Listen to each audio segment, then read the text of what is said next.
Did we decide on an order of who's getting introduced so we avoid the always perpetual event of someone not going because we think someone else is going to go and no one goes? Do we have a roll-off? I think that's our signature opening right now. It's the awkward who's going to speak next. That's our thing. I was going to say, I have It's all because Jay changed his shirt color. So we have to change it to something else. Wow. Yeah. Blame colors. Got all messed up. This is why you shouldn't change it. It's now iconic. It's... So we all blame Jay. Oh, blame the Hispanic, yeah. Oh. Hey. Feel bad. Oh. Yeah, you know, I'm fucking with you. Go ahead. Oh, alright, well my white guild is doing somersaults.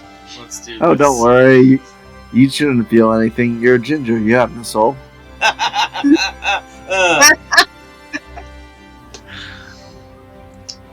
Straight into the ears, straight to the heart.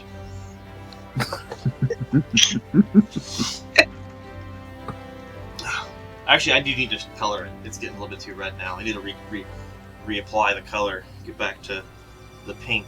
I also noticed some gray here last night, so it's dyeing time. I mean, we've had it for like weeks. I'll get there. Sometimes I forget its existence because I don't actively see it. I'm like a baby. If it's not in my visual range, it doesn't exist. Was it object permanence? Mm-hmm. What game we playing? Marvel Rival? Marvel Rivals. Did you end up getting the Moon Knight skin? Starfinder. Let's just go ahead and start before it goes any further. Alright, let's get to it. No more ADHD buddy trails and nonsense like that, because that seems to be our normal thing too. You guys can decide whatever order you want to introduce yourselves. I don't really care. Let's do this. How's it going, everyone? This is the Quaternity of Dice, and I am Chris, your game master for most endeavors here. Maybe there will come a time when I'm not game master. We'll see. I would love that, but you know, no hopes up. Good try. Try again later. Anyway, we are here with a new little adventure going on. We're not going to be done with our campaign. It will continue on here in a few weeks. But as of right now, there is a playtest going on for 2 new classes in the game of Pathfinder, and we're going to be testing them out. The Impossible playtest is going on until the end of January 2025. We're probably going to go a little bit over that, but that's just the time period of when you can release, or you can import a survey about your time with it. But we are going to be utilizing that. Now, there's also going to be a second playtest that we're utilizing. It's not currently being done anymore. It's the Battlecry Playtest, which took place over the summer of 2024, and that introduced 2 classes as well, the Guardian and the Commander. Because we didn't start our channel until after that playtest had ended, and we have 4 players here, we'll have 2 players playing classes from the Battlecry playtest, and 2 players playing classes from the Impossible playtest. That one adding in the Necromancer and the Runesmith. And that way we can kind of have an opportunity to showcase those 4 classes before they're officially added to the game. The Battlecry playtest materials will probably be printed in a book sometime in the summer of 2025. And then the Impossible playtest materials, it's kind of up in the air when that's going to release as of right now. But you're going to be doing a short little adventure with those classes. These players have made new characters just for that part. It will take place in the setting we've been using, which is in Glyria, but it'll be a little bit in the future, so as not to overlap with the events of the main campaign. We're going to have a little bit of different things here too. They're going to start off at level 1 this week, and every session will level up a little bit more, so they can kind of get a taste of what the classes work, how it works and what they're capable of. So from this episode, next we'll go to level 5, and then to 10, then 15, and I think, based on how they play, they might end up finishing the adventure by then. But if they don't, we'll do one more session where they go all the way to 20th, and we'll see how busted these things can get. With that being said, let's go ahead and introduce our players and just say what class you're playing. If you want to add your ancestry to, go for it. Any order you want. Alright, I'm going first. Yeah, no nose goes for any of you guys. That's decided afterwards. Alright, my name is Jalen J. Perez to everyone out there in internet land, and I'll be playing Bales Boulderstone. And I am a Minotaur, and I'll be playing the role of Guardian. Bring on all newcomers and bring on the fights. My name is Blake Bartlett. I am playing trying out the Necromancer today with my lovely friend Doc Willem. He is here to use your corpse because you didn't use yours properly.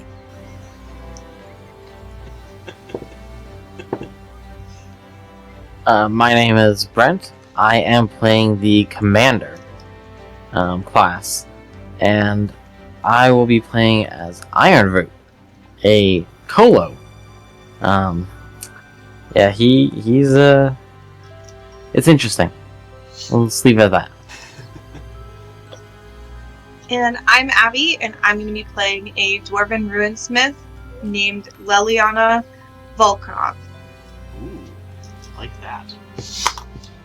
So, as I said, we're going to be doing this for the next couple of weeks here, and then once this is done, we'll go ahead and get back to our new campaign.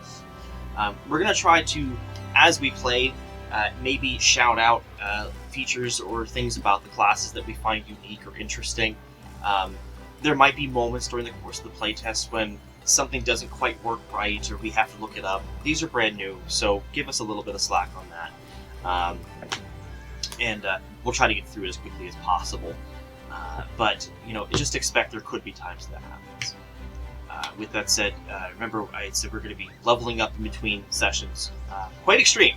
So, going from 1 to potentially 20 in the course of a month. That's going to be a little bit much, but we want to see how these classes work. And we want to be able to give a survey before the end of the month about how they work. That way that when they fully release, they have all the information they need from anyone doing the playtest. I think that's about all I have to talk about. Anybody else have anything to mention before we get started?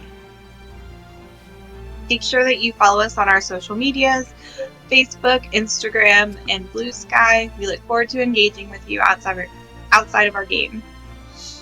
And don't forget to like, comment, and subscribe, dear viewers. And please, if you notice anything, give us your feedback on this playtest as well. We like to see the outside view and just maybe you catch something we don't. Absolutely. But I think we can go ahead and get started here. So we're going to go ahead and do our opening, and we'll see you guys on the other side and we'll get started.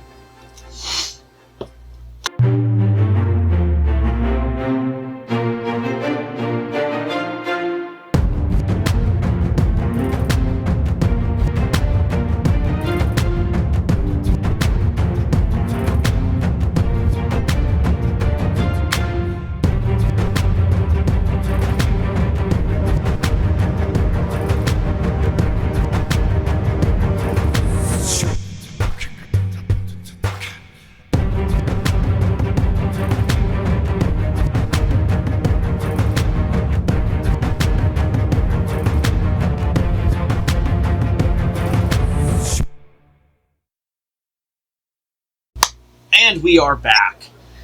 So, in this adventure, we are starting off in the city of Hookhandle, which might seem a little bit familiar if you've already listened to our main campaign. That's where we left off at. However, this takes place about 9 months in the future, so enough time has passed that it won't overlap. A person of very fine dress is waiting inside of a restaurant, the Trident's Catch. He is waiting for 4 specific people to join him. 4 people that he has sent a letter to. The letter reads, Dear Adventurers, I am writing to you as a representative of the Department of Antiquities in the Grand University in Crown Ruler City, and I wish to extend an offer to you.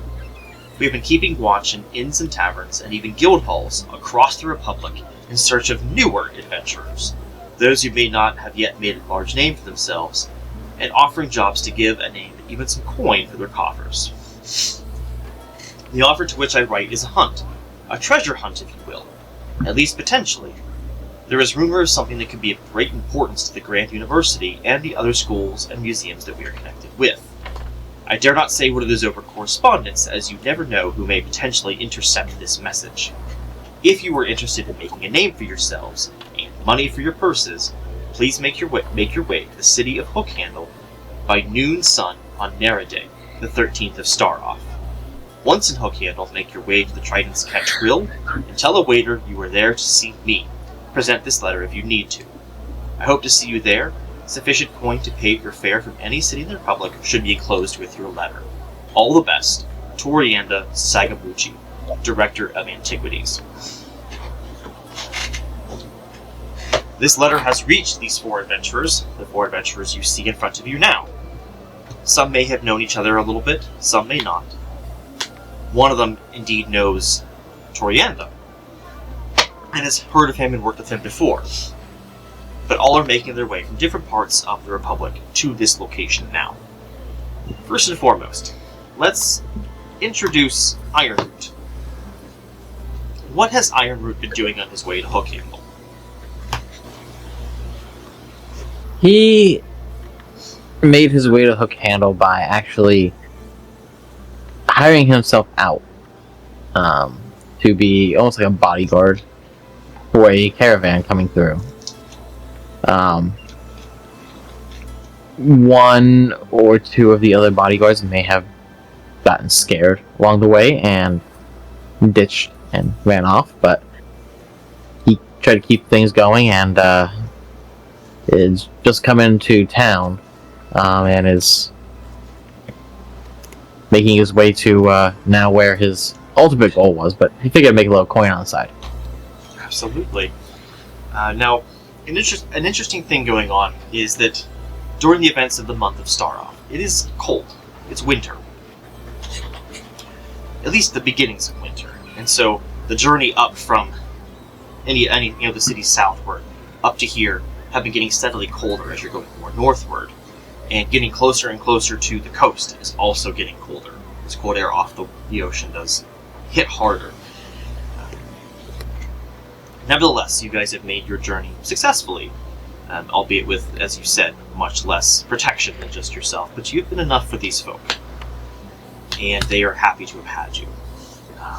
You guys end up cresting on the day in question, you crest a small hill and see the gates leading into the city of Hookhandle. I say gates, it's not an entirely walled-in city. There is a central gate on the road, but that's mainly just for taking highway taxes and any potential needs that way. There are guards stationed outside of the gate, and as you all get closer, they do end up stopping the caravan, and basically just kind of asking questions about who you are and what you're there to do. The first guard, a scruff human, walks up and says, "Holt, simple trading, or are you here for other purposes?"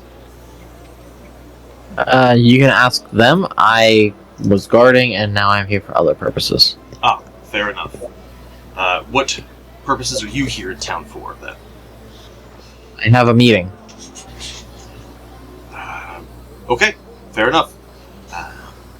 And they move on to the people that are in the caravan and question them for a few moments, and all seems well and good. They have paperwork saying that they're traders and whatnot, and they make their way into the city along with you.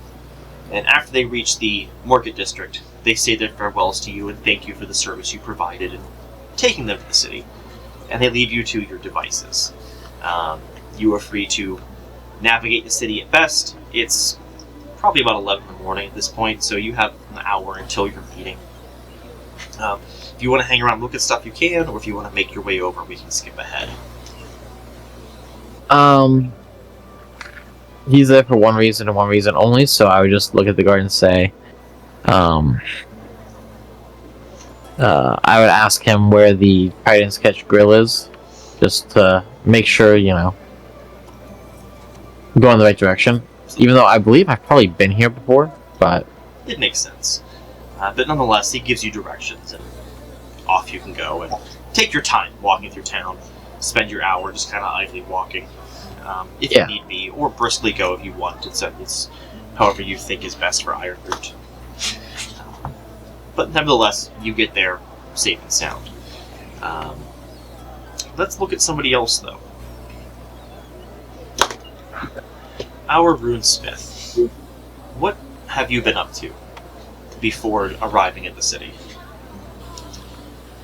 Well, I have been in my home of Ichinacha, and I have been studying my jewel craft with my master. And he has decided that it was time I set out on my own and made my own way, essentially to prove myself at my craft. I study, in particular, ancient jewels and try to put a dwarvish spin on any that I come across. And so, when I got the letter, I was intrigued, and I got on a boat, and I came over. Fair enough. And while I'm thinking about it, Iron, can you kind of give us a description of what we're looking at? Ironroot is a Colo, which, if you are not familiar with the Colo, they are a hyena esque creature. He stands 6'2", not super imposing, but also not anything that's going to be ignored. He has some hide armor, kind of what you feel like you would see like out in the someone who is not like in the city, not wearing metal armor. He does carry a steel shield on his back, as well as a battle axe. Tucked under the shield is a small hand crossbow, just because, you know, he knows he's not always going to be right up in front. And I have a feeling I might butcher this. Carrying in his right hand is a guy's arm, which is kind of like a staff with with multiple points on the front of it. One going straight, and then some coming off of the sides. Fair enough. And then Liliana, is it Liliana or Leona? Leliana. Leliana. Mix of both. Perfect. Give us a description of what we're looking at with you. So, I'm a 4 foot tall female dwarf. I have raven black hair that is sectioned into 4 braids and then all conjoined in one large braid that goes down my back. I have very thick black mutton chops, and I am dressed in dark brown and black leather, studded leather armor, and I have my ornate clan dagger that was given to me at birth strapped to my side, and a short bow on my back. Perfect. Now, where in the city would you say you are at the moment? I would be rummaging around where the merchants are and critiquing pretty much everything that I see. Yeah, in the merchants district, there are many shops, obviously, that have storefronts themselves, but the way the market district is designed is almost like an open-air market. There's a square of buildings with small arched entryways on each of the 4 midsections of the square, and there are storefronts in the inside that have been permanent there. But in the middle section, there are stalls of all kinds, and these are non-permanent. Some of them leave, some of them come. Kind of depends on the time of the year or the time of the day, even. And in the city itself, there's not a dedicated jeweler. However, there are jewelers that come in and out of the stalls. And there is one in particular today that catches your eye, that is attempting to hawk their wares, as it were. And they are a minotaur that is kind of trying their best to get people to come and look. Catching everyone's eyes, saying, "Oh, you have pretty eyes. Those are a nice green. I have emeralds. I have jade. You should see what I have." And, trying to catch everyone that comes through. And she sees you. And she says, "The black of your hair. I have the perfect accessory. The perfect one." And she rummages through her selection, finds this very nice obsidian necklace with a silver chain. And she holds it out. The stone here and the chain dangling. And she goes, "Observe, please." And she holds it down to you and takes a look at it. Or has you take a look at it, if you want. Or you're free to just ignore her. I'll look at it. Okay. Right off the bat, you can tell, just by a quick glance, that this is not well cut. It's been hastily done. There are imperfections here and there, and like all stones should have imperfections. When they're too perfect, it's bad. But this one, the imperfections here are in its actual cut design. It's not like the way it's set doesn't have a chain drilled into it. It is actually set into a silver piece, and you can tell that the slightest little bit of effort will pry this thing right off. It's not really well set. But if you want to get a deeper look at it, you can go ahead and do a gemstone lore roll.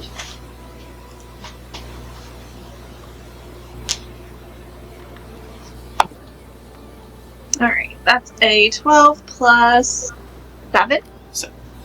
Alright. 19. 19, yeah.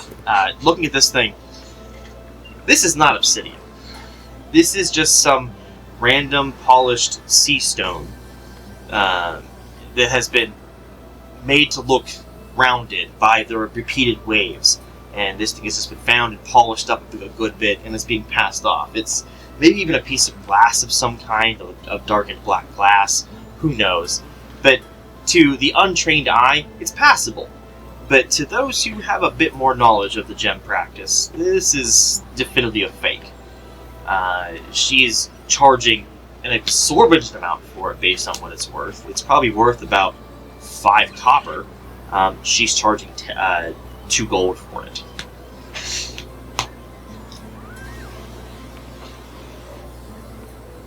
Runs around, I'm gonna pick up an emerald piece and look at it, and I'm gonna look at her and be like, this is all just colored glass. I mean, I'm not gonna say anything because maybe these people like that, but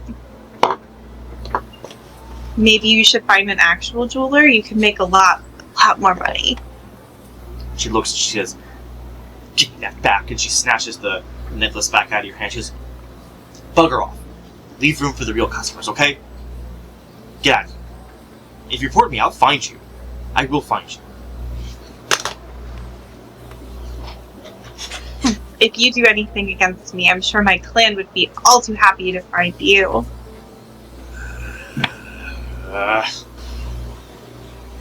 Beat it. And she just kind of ignores you at that point. Unless you want to push it further. I'm okay. Okay. And so I just kind of like flip my hair at her and just like... So she immediately goes back to ignoring your existence and doing the same spiel to everybody else. And of course making sure no one heard you talking about what happened. And, kind of trying to play it off as best she can. But as you walk, you hear a young child walking with their parents, and they find a ruby on her stall, and say, Look, a ruby! I've always loved these." And the daddy goes, "Oh, we should buy it for him. He does like the red stones." And she says, that one will be 5 silver pieces. And of course, it's worth probably 2 copper.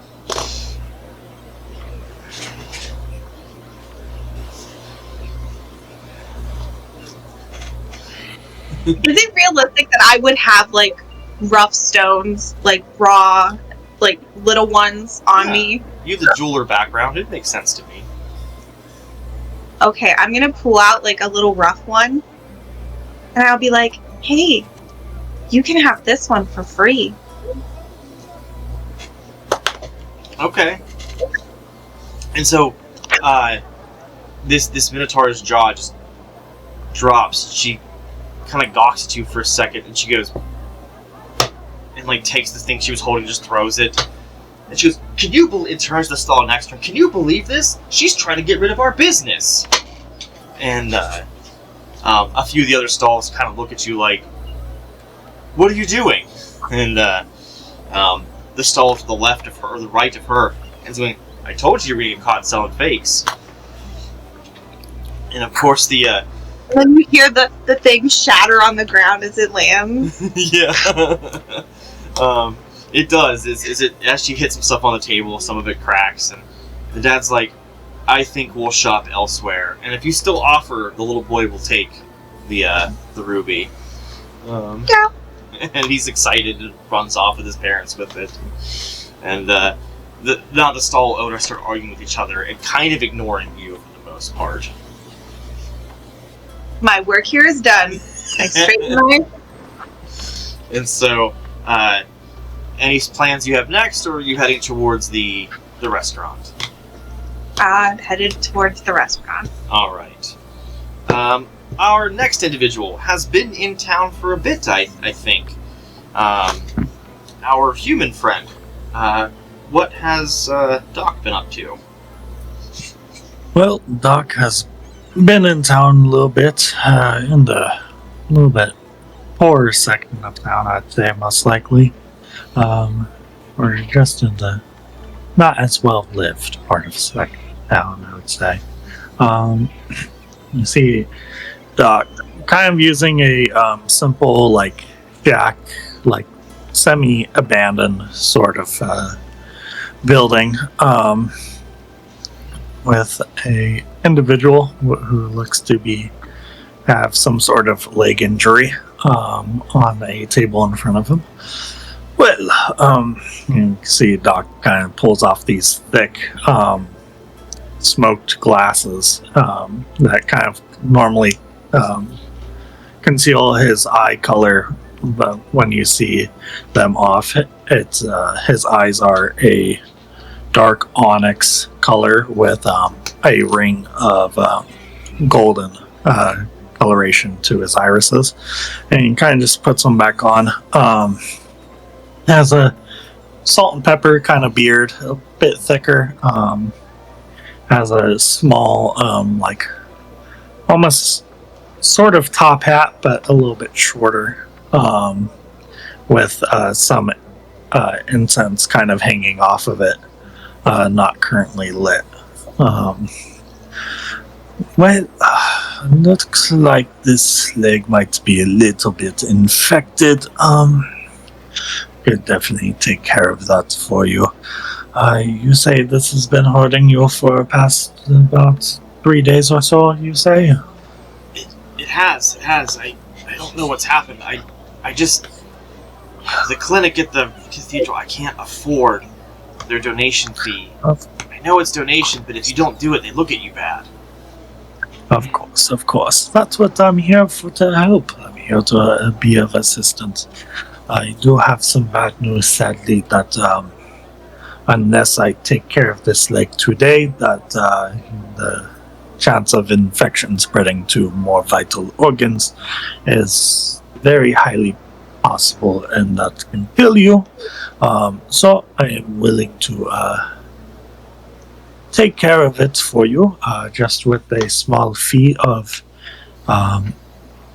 upon your post-mortem, that I have the ability to take care of any ceremonial rites to your deceased corpse at time of post-mortem, whenever that might be. It won't be anytime soon, hopefully, but as a ever-standing contract, no other fee included. That's very specific, but honestly, I don't want to die now, so... Okay. Okay, this is only going to hurt a little bit, and I'll give you some of this for a bit of a painkiller and bite down on. This will be very quick and semi-painless, I will admit. And take some what looks just like simple kind of bark out of his bag, and so just bite down on this. It's a bit of a painkiller and keeps you from biting off your tongue. And from the corner of the room, he goes and grabs his large, handy scythe. It's a bit taller than him, with a black sheened blade to it. Mixture of black and gold along the handle and hilt. It's like, this will be very quick. Just bite down. 1 and 2, and I instantly cut off at 2. I don't go to 3. And he does. Oh, wonderful, wonderful. That was a very clean cut. Kind of tosses the leg off the table to the side. Begins pulling out some simple, like, bandages.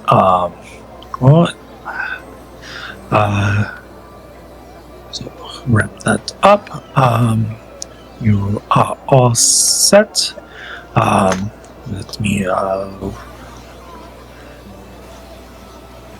let's see what I got here. I got this little sort of makeshift sort of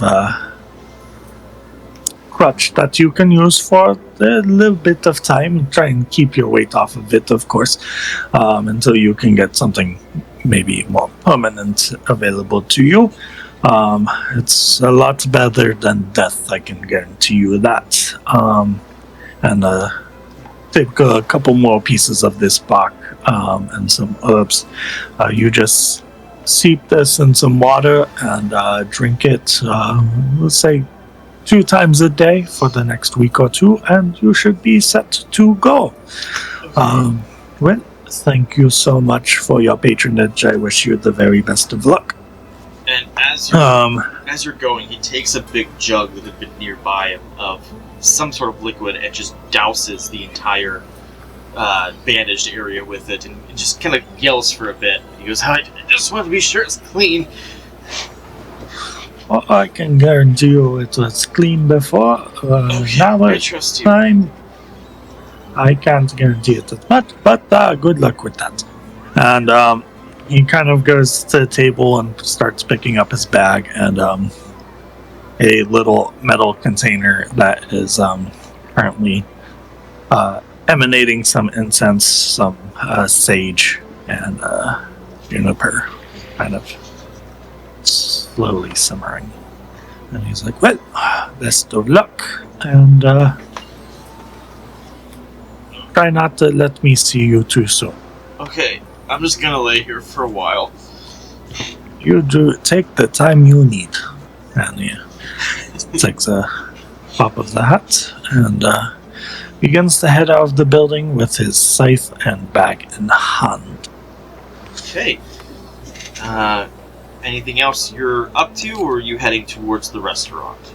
No, I'm a bit parched, so I will head straight towards the restaurant. Alright. And so, at varying times, you were all told to meet here around noon. And so, at various points, you guys have all made your way together, the 3 of you, and you kind of converge on the restaurant within the same, 10-minute range. Not all at exactly the same time, but all within the initial 10 minutes. And you all eventually get your way inside, and there is a waiter there at the front to take people to various seats. But as you scan around the room, there's a lot of patrons in here. It's a well-liked restaurant, and most look pretty normal. But there are 2 individuals that are kind of standing out a little bit. One is this very ostentatiously dressed individual, not completely peacocking, but they just don't match because they look a little bit too gaudy. And it's an elven gentleman sitting at a table by himself. And the way the table is set up is he has himself it's a rounded table, and he has himself sitting at one end, and there's a huge amount of space before 4 chairs are set in front of one another. And this kind of it's pretty obvious it's the person you've been looking for. But the other individual you see that kind of stands out is they stand out because of their companion at the table with them. And the gathering. There's a few folks looking at this table, just kind of watching. It springs it different because, like, this is not an inn, this isn't a tavern, this is a restaurant. But yet, these folks are kind of treating it like one. And not really anyone's doing anything to stop them. They're all kind of curious about the happenings. But sitting at this table is a small gnome with very bright yellow, like electric yellow hair and tanned skin. In not rough clothes, but not gaudy clothes either. Kind of middle of the road clothing. They have bright green, emerald green eyes, and they look a little bit bigger than normal eyes. And the person sitting across from them is a large minotaur. And would that minotaur like to describe themselves and say about what they've been doing before coming here? Yes, this is Bale's Boulderstone, and he is a minotaur, ladies and gentlemen. And then what the size of it is he? He is 8 feet tall, 8'2" if you want to count in his horns, counting upwards. He's covered in thick black mane of fur, but the more important part is his scars across his body, as well as that you can see it from his face, considering he's taken a couple blows here and there, but you can either guess that's from just his battles or a couple of fights that he's chosen in the bar scene. Just a matter of what kind of blow he throws around. But as you can see, he's played out in full armor from head, or rather from horn to hoof. Just focusing within his mighty hands that seem like he can crush a man with his one hand. Playing cards as he's looking at his fortune. Lying there in front of him is a gnome, and right before him is 20 gold pieces, and he just knows that he's gonna win this bet. He just knows. So these two folks are engaged in this card game, and as I had stated, there's this small gathering. It's not like a crowd of any size, maybe like 6 or 7 people, but they're all kind of curious because this whole entire game has seemed pretty one-sided for a while. It seemed like definitively the gnome was going to win this particular betting game, but then partial way through, you turned it around. And you then began the upper hand on this, and it kind of seemed like an out of nowhere scenario, and these folks seem to be knowledgeable of who this gnome is, but they don't really know you, and it's kind of like, oh, this newcomer's here, he's gonna get you, and she's just sweating bullets, going, no, I got this, and she starts kind of going in for it, and what I would like you to do is make me a perception roll. You got it. Yes! Alright, looking at that perception, that's going to be a solid 21. Okay. So, as you're looking at her, you watch this, like, she's got long sleeves. The cuff is, like this, pulled up slightly at the bottom, but she's sitting like this, and you see her hands, like, she's holding her hand of cards like this, and you see this hand kind of, like, sit here for a second to kind of rest, and you watch her fingers start like maneuvering, and you catch definitively she's trying to reach down into her sleeve sneakily, and like she's trying to get your attention pulled off on the cards that are on the table while you're doing this. She's pointing out like, yeah, you see that run I played here, you know, I bet if I would have gotten this card I could have done that better. And she's trying to keep your attention, but with your roll, you catch it, and you totally see she's trying to cheat. After a few moments, you can see the shape of a card kind of a little bit out of the scruff of her arm. And you can do with that information what you wish. Well, while she's spouting this nonsense, I'm just gonna shuffle the cards that I have in my hand, and start saying, quite a cold day out there aren't we having, miss?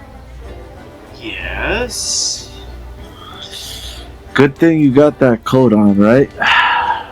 Make sure to cover all the arms, especially with the sleeves.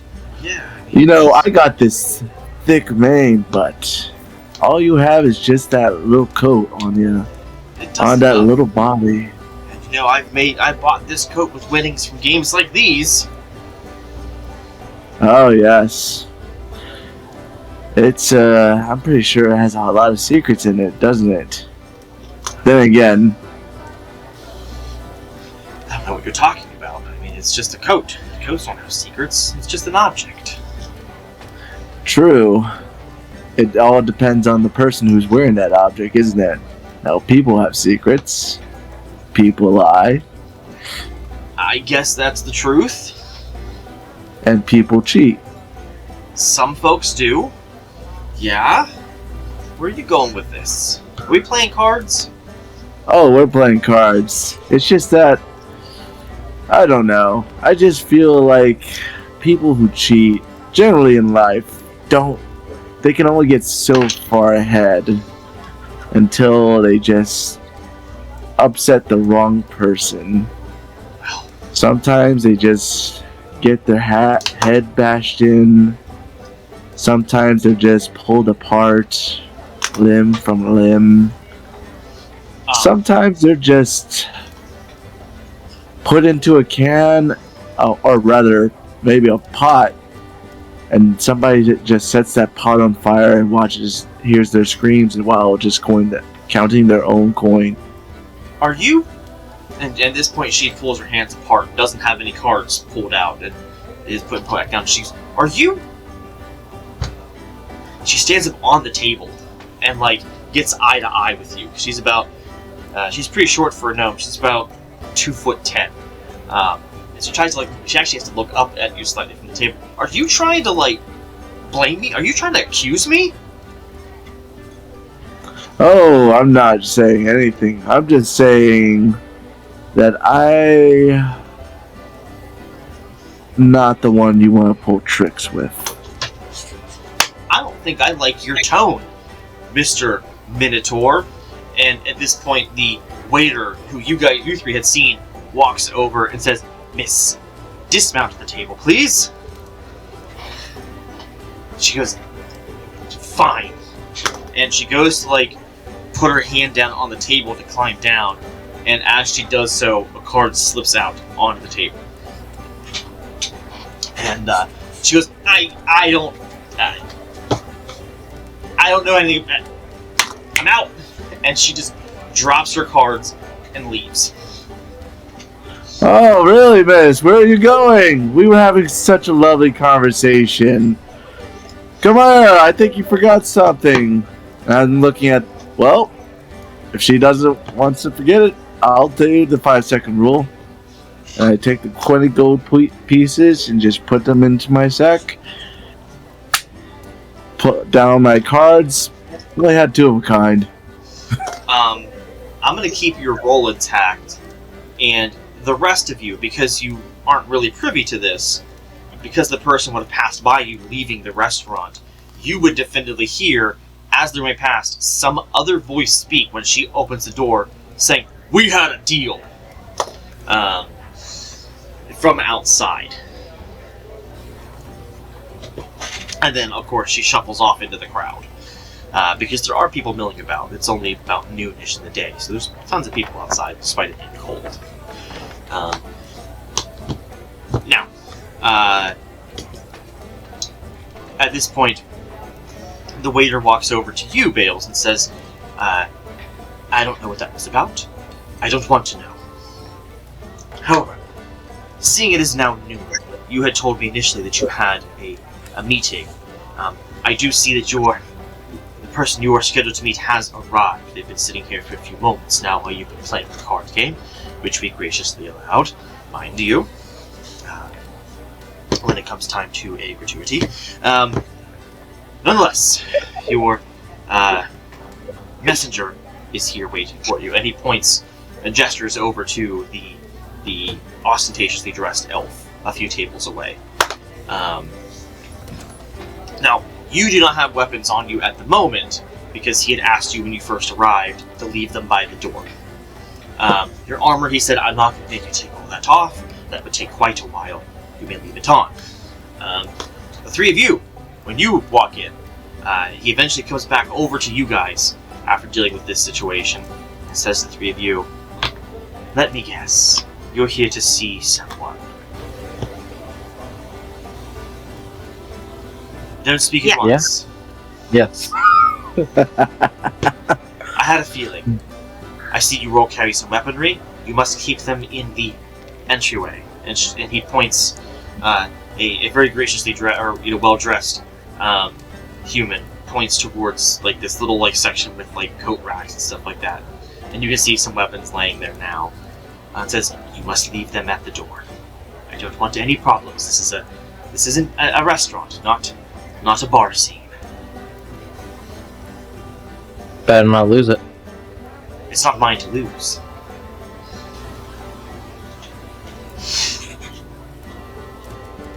Did we all like kind of stumble in one after the other? I'd imagine so. Okay. First person I would clock is Iron, because I've worked with him. Oh, Iron. Good to see you again. I see that we are probably here for the same thing. I can only assume. Yeah, that's what I'm thinking. Got that letter, and I got this letter, and made my way in. Well, looky there. We both have the same letter. Well, at least I know this will be an exciting time, at least.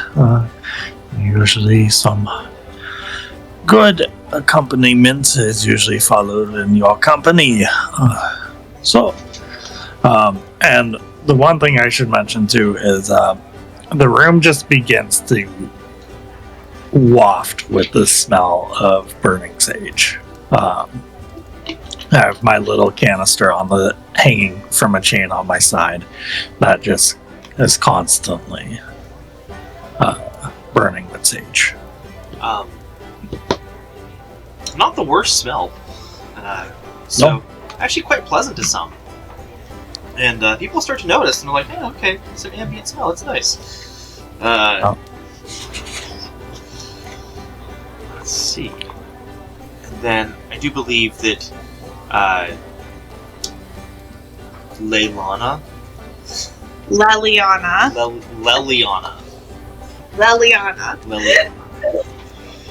Sorry. Would have wandered in probably a little bit after this as well. You see the same scene. And you are told weapons at the to be left at the door. And he says, if you have a problem with that, the door is behind you. I'm gonna try and stick my clan dagger in my boot so nobody notices it. I'll put my shortbow up there. Make a thievery check for the clan dagger. It's not a great. Come on, dice. While she's doing that, Doc is kind of just like taking off his coat, taking off his hat, like pulling up his sleeves a little bit, taking off his gloves, just like, and starting just to like whoever the waiter or whoever's there, he just starts piling it like in his arms, like, oh, thank you, and drops his scythe in his hands, which is a bit like surprisingly heavy for like how frail kind of looking Doc looks at times. This time you see Doc's hair, it's shaved on the sides and perfectly slicked back with like a very silver coloration to it, with some little bits of brown and black in it. What was your thievery roll? Got a 3 + 1, so 4. So as I'm going to give a circumstance bonus on this one because he's being accosted by Doc piling stuff on him. He takes a little bit longer to notice, but he goes, I said everything, Miss Dwarf. If you will. My eyes will start immediately tearing up and be like, "But I can't be parted with this, or my clan will disown me, and I won't have any place left to go." Now see what you've done here. You made her cry. What kind of waiter are you? Do you expect good tips when you're making people cry like this? I think I would expect a little bit better from a place like this. Make a performance roll, and you can get a +2 +2 circumstance to it. Oh, so I'll get a whole +1.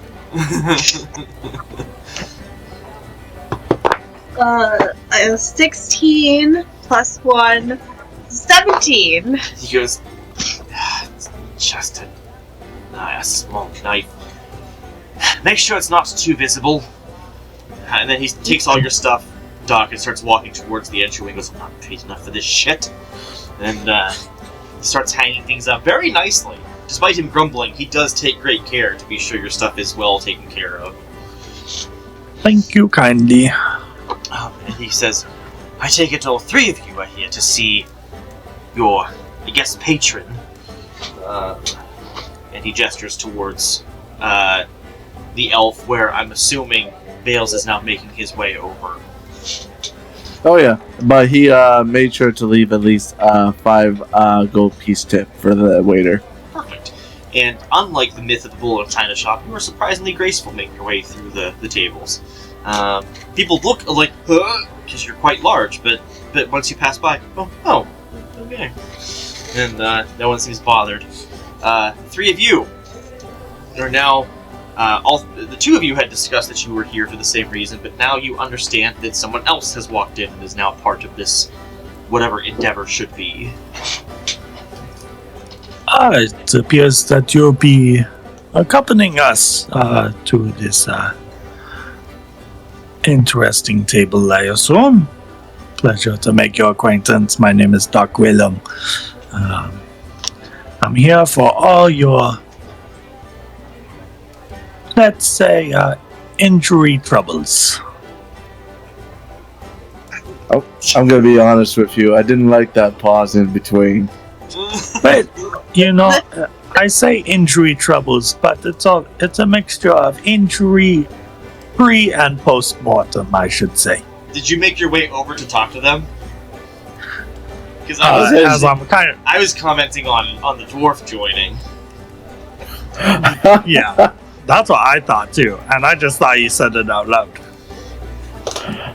I thought that was a round robin that he was saying this to anyone. Oh, okay.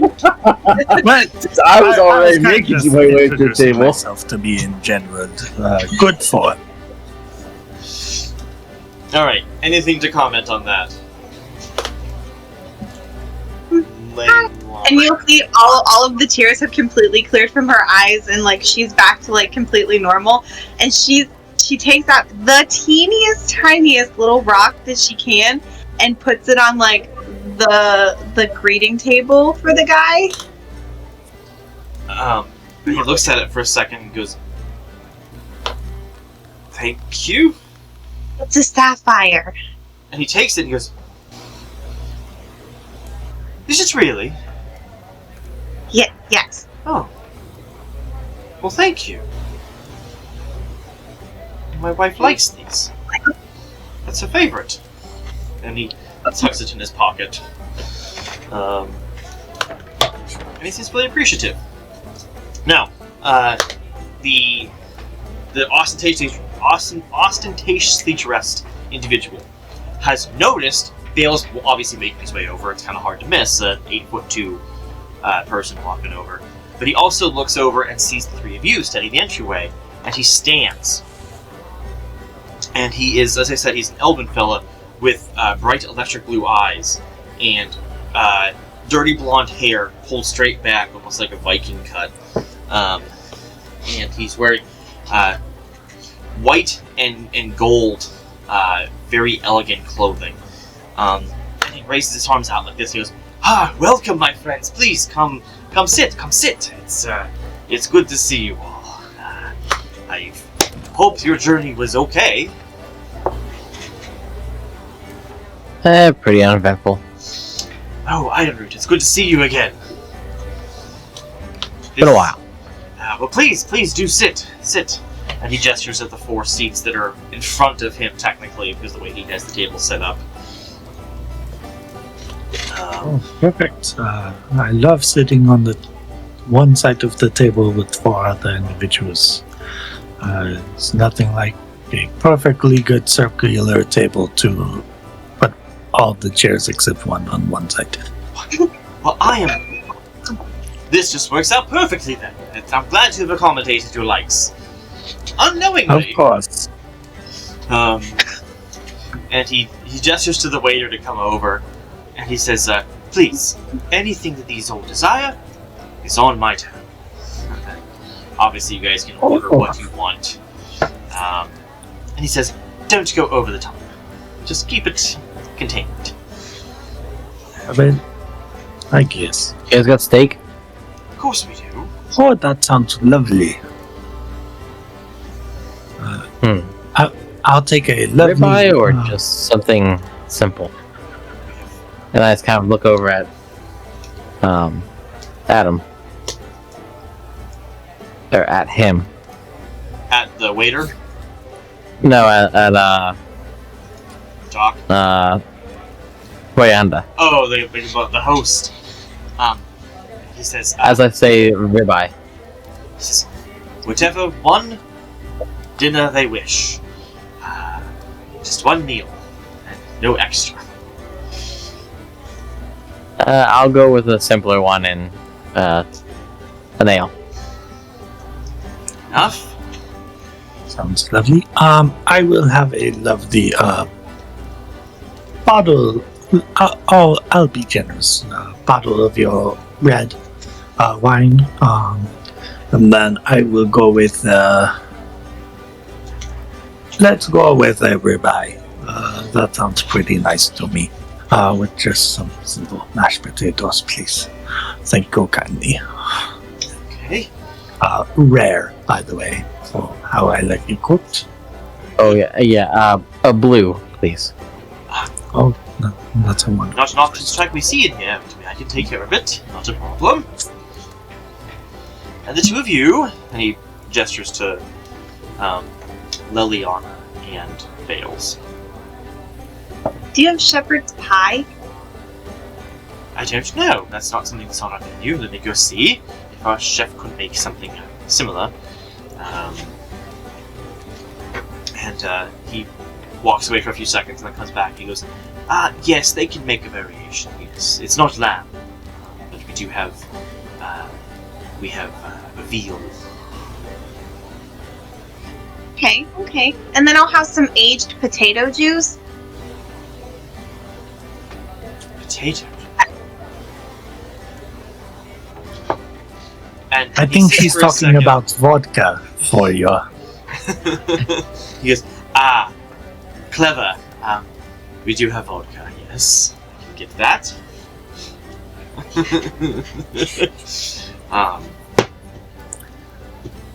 And for you, Mr. Minotaur, anything at all? Yes, I like to go for borscht, and I want that well done, as well as some olive oil with some bread, and bring me a bottle of Bordeaux. What? Bordeaux. If you don't have that, I'll take Savanka. I think we do. Give me a moment. And he walks over, looks at talks to his bartender, and he says, yes, that's what we have. And with all orders placed, he goes back into the kitchen to deliver the order, and there you go. And they bring you your drinks, pretty quickly, and Torianda gets started. Because, well, I guess you all have surmised that I am Torianda Sagamuchi, and it is all a pleasure to have met you all. Yeah. Is something funny? Were you ever ridiculed for your name? Because it's a little bit funny. I'm not going to lie. I've not thought of it, but it does sound funny when you think of it, yes. Okay, as long as you agree with it, Yeah. it's being funny. That's quite good. It's good to accept that you have a really funny name. I've always come to think Yeah, that I- you cannot laugh at yourself. You have no reason to laugh at anyone else.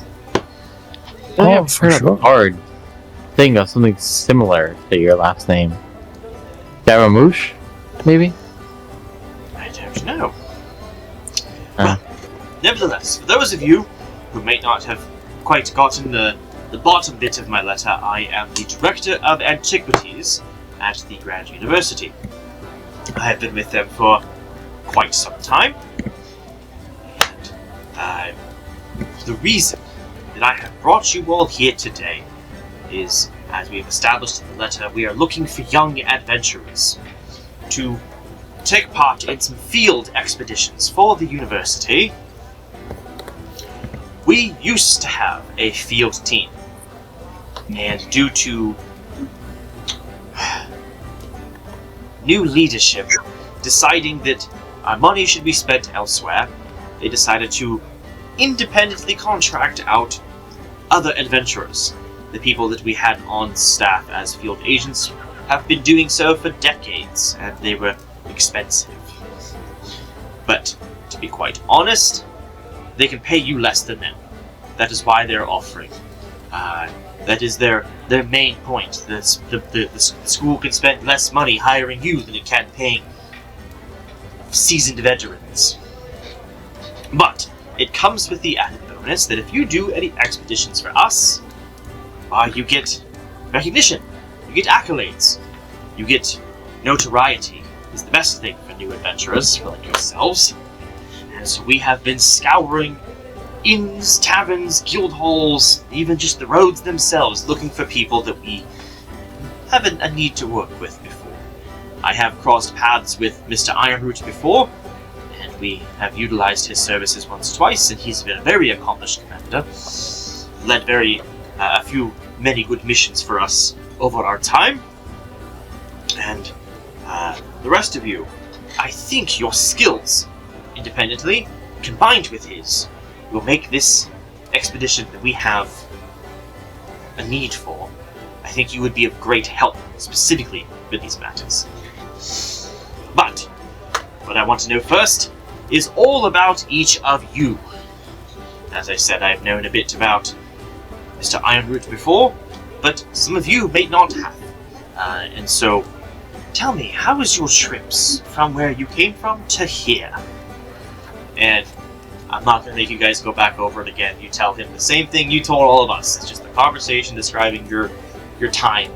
And in that time of you guys describing your various different stays, your food arrives, and you're able to eat and continue talking with him, describing those various things. And now we cut forward back to you guys finishing eating and finishing your conversation about pleasantries. And he goes, "Wow, that was a fine meal. And I will say above table, your food was excellent. Every single one of you, excellent. Way above board." But he says, "Now on to business at hand. So, as I said, we have word of something that could be of great importance, both in antiquities and in just history in general, to our college, to our school. And we are needing people to go out and look at it first. Now, we do have teams of people that will go in to do something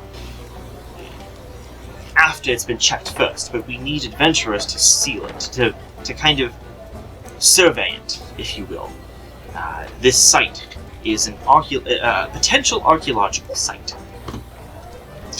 But we don't know what exactly is there. If we send our archaeologists there beforehand, it could be a waste of time. There could be nothing there. Or there could be dangers there, and they are in trouble. So we send field agents before, and now it would be the four of you, if you should so accept. Does this sound like something that would be of interest to any of you? If it is, I will go into more detail, but if it's not, I want to spare the details to keep them from getting out to the general public. How is that from I'm always up for going for more. For going for another job. Well, if Iron is in, I guess I will be too. The contract already stated what we would get, and I find the terms agreeable. I haven't given you your contract yet. Ah, never mind. I just heard mentioned, but nonetheless, sounds interesting. And- Proceed. Okay, fair enough. So, from this point forward, all information is confidential, and he leans in, as though there's not a good bit of distance between you guys already. But he leans in, and he says, nearly a month ago, we received word from some hunters up to the north in Foreign Island Prefecture. They had been on a hunting trip in the wilds, and they kept a log of what they were hunting and with the things they had seen. Not a very detailed one, mind you. These are just simple hunters, not big name ones, or ones that would keep, intricate loggings. But they just kept a little bit of a notion. On their 4th day out in this hunt, they stumbled across something they did not understand. To them, it looked like an old ruin of some kind. Maybe even a few ruins based on the surrounding area. They investigated for a little bit, but saw that it didn't really interest them because they were there for something else. They were tracking some beasts, and so they did not want to lose the trail because it was snowing at the moment, and so they went onward. But this place they had found, they did give some small detail on it.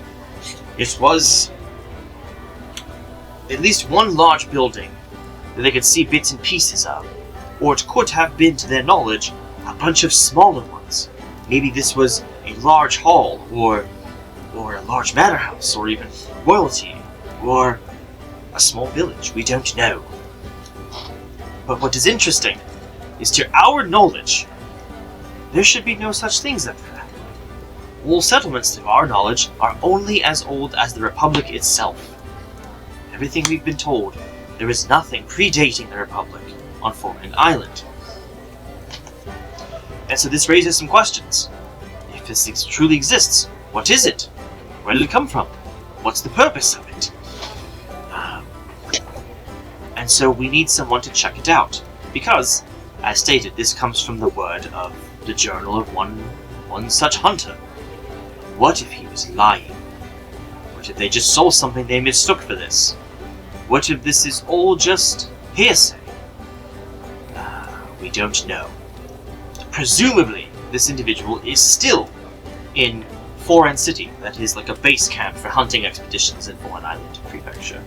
So if he's around still somewhere, he's there, potentially. And it's maybe his party, or maybe someone who knows where they were. That's about what we know. The other thing that they made mention of is that it was, as I said, on the 4th day of their journey. But herein lies a problem. We don't know how fast they were traveling. We don't know in what direction they were traveling. All they said was it was east of Foreign City. Well, do you know what the interesting thing about Foreign City is on Foreign Island? Everything is east of that city. It is the westernmost place on that prefecture. So everything is east. So that gives us no help. We also don't know if they were traveling in a straight line. We don't know if they were traveling late in the evening. We don't know anything, so it makes it difficult to nail down precisely where this could be. But here's where things might pique interest. And this is why we are asking for you four. You specifically, Iron. We need a talented commander to keep things in order, to lead this team, to provide some good quality, to help keep the morale up, and to help keep them in line. We need muscle to protect them, and that's where does you come in, Mr. Minotaur. And then throughout the bits and pieces they had seen of this city, or house, or whatever it is, they saw what looked like glyphs or runes etched into different parts of the house. And what better than a fledgling runesmith, a person who is studying these things, that would make it good for you. You would know what was there. and if it was of any intrinsic value. And lastly, to our doctor friend. I don't know how to use the word out loud. It is a weird commodity in the Republic, but with these old places, they are sometimes cursed. And what curses the biggest mainstay with old places but the rising of the dead, if they should be interred there? We've all seen barrows and other burial sites come alive with certain curses, and who better to help with that than someone who is knowledgeable of the terrain? And what leads me to believe this might be the case is that these hunters in their report said the whole place felt heavy and felt wrong. And that is another reason why they did not stay very long. So I think the four of you together would be a perfect team to take on this mission. Does this sound like something that you would be interested in? Yes, we will go forward with contracting services. Well, I think I have nothing better to do with my time other than to see what these mysterious places will hold. So I guess you can consider me in, as they say.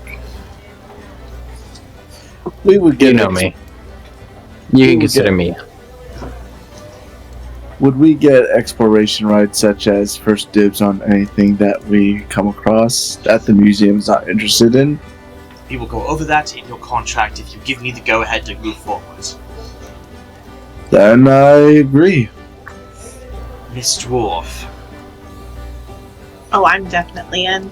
Right! And he pulls out this stack of papers, and he splits them into 5. And he says, he slides a copy to each of you, and it's 2 papers each that you get. And it says Contract of Services. And he says, this copy will be mine. As long as you all agree to the terms, we will sign it together with a witness. And he points to the waiter who's off the side like, huh? And, doesn't understand what's going on. He says, I will go over this quickly, and if there are any questions, concerns, or changes you wish to make, we can discuss them here. This is a standard contract we make with all of our independent contractors. It says Contract of Services. This contract is to bind the client, us, the Grand University, and the contractors, the individuals of Liliana, Doc Willem, Ironroot, and Bales, for services rendered by and for the individuals named above, and the pay to said individuals above. So the first bit is services. The contractor agrees to perform the following for the client, which is us.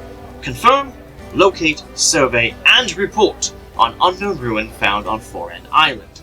This is where you would take a look at everything and tell us what you think of it. You would come back to me when you were done. Payment.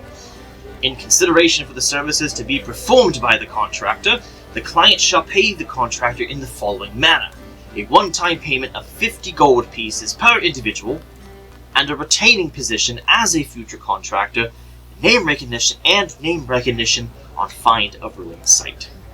So you guys would have your names in the annals of history as the finders and confirmers of this location. The relationship defined between us. Nothing in this agreement shall indicate that the contractor is a partner, agent, or employee of the client. So, this is just indemnification, basically, in some kind of way. Insurance. The contractor should not be required to have insurance attributed to the service provided. I'm not going to make you do that. If you want to, you can. It's your choice. Governing law. This agreement shall be governed under the laws of the Republic.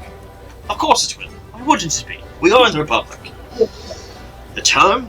This agreement shall commence on the 13th of Starov 5082 Republic era, which is today, and end when proof or either falsehood or confirmation of ruin are given.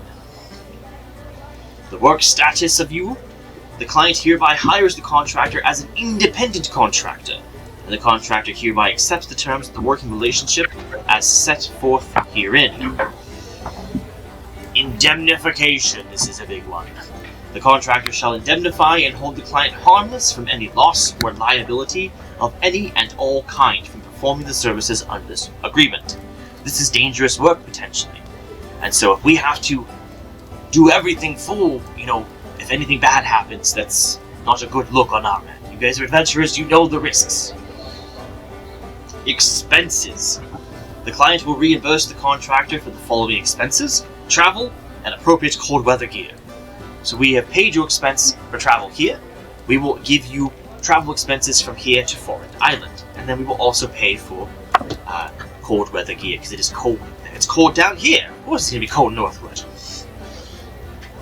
Legal notice. All notices required or permitted to be given hereunder shall be in writing and may be delivered personally or by post to Torianda Sagamuchi, that's me, at the Grand University.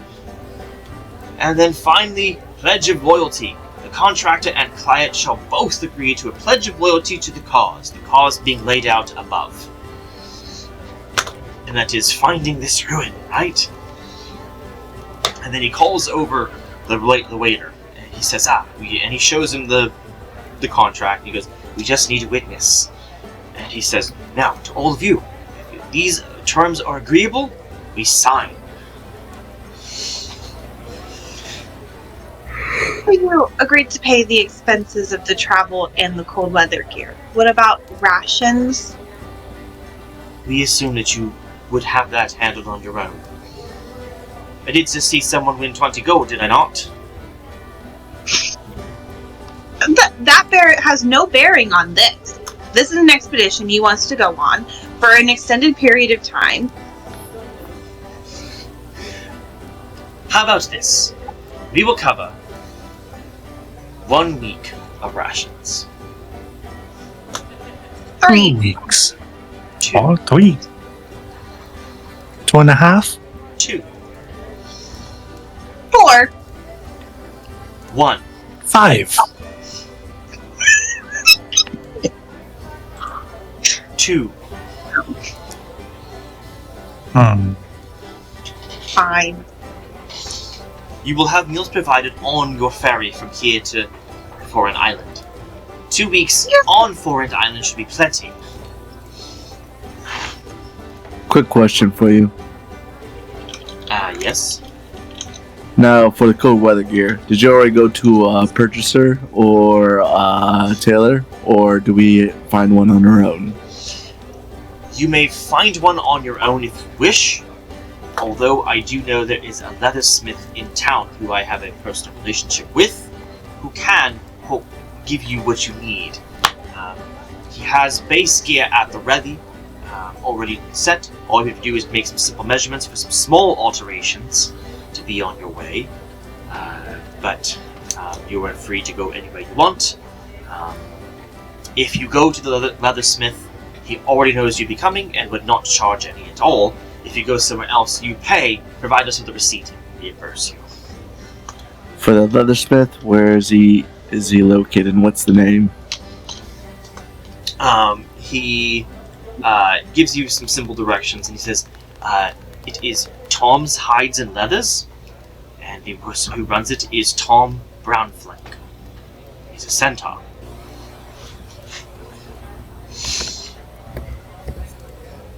But there are 3 other places in town that you can go and get what you want. They might even have things already designed and at the ready. I don't know.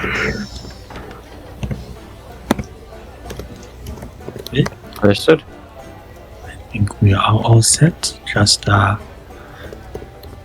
we sign. Let us get another bottle of wine and a round of vodka. Waiter, please. Sure, why not? 2 bottles. Now, does everyone sign? Yes. Oh, yeah. Perfect. Yeah. He does as well, and the waiter watches you guys, and all is happy. He takes the copy that you guys have signed and rolls it up. The copy that is given to you guys, the signature section has a big cross through it, so that you know that it's not a binded one, it's just for copy. That way you can each see it. And he rolls that up, puts it in his pocket, and he goes, "Alright, well, you are free to handle this any way you want. You are free to hit a ferry immediately to the prefecture if you want. Obviously, you might want to stop and get your cold weather gear. You might, if you want, do some research on the area. There's a notable library in town. The choice is really yours. You are the ones with the expertise in this area. I am simply a scholar, so I don't know much of anything. I will be in this city for 3 more weeks? No, 5 more weeks. So, no matter how long it takes you to get there and back, I'll be ready. I'll be here. I do not surmise it taking you longer than that 5 weeks, though. If I do not see you in that 5 weeks, I will take it that you are deceased, lost, or abandoned of our contract, and at which point it will be absolved. Right. In case you do need to return and see me, I will be staying at the Hook Handle Inn, which is nearby. It's like 2 doors down from the Friday Sketch Girl. Because I'm not just going to hang out in the restaurant all this time. And he goes, although I could, their food is quite delicious. And that is that. If you have any further questions for him, you can ask them. Otherwise, you're free to go and do what you want.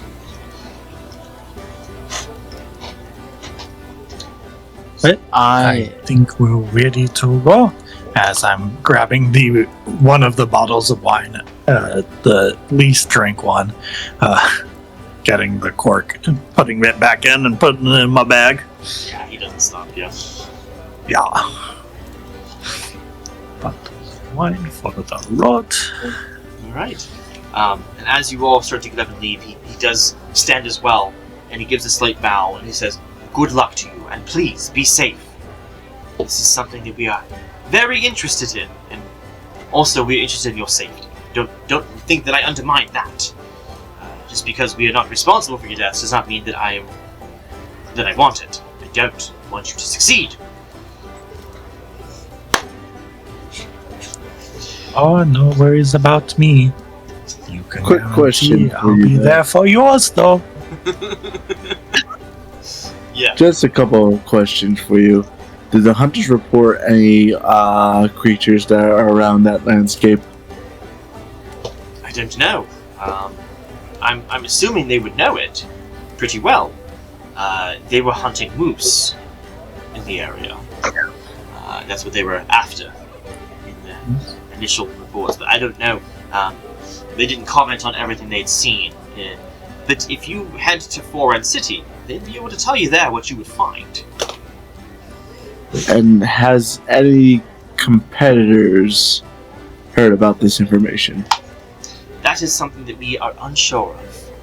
That's why in your letter I did not say anything, and that I also wanted your agreement to partake before I said anything, because you never know who else they told this to. You see, we heard from a grapevine of information. It made its way to us. Where else did it go? Right, wonderful. So, kill people if we see them. Gotcha. Oh, Well, that's easy enough. You are allowed to use any force that you deem necessary to protect yourselves.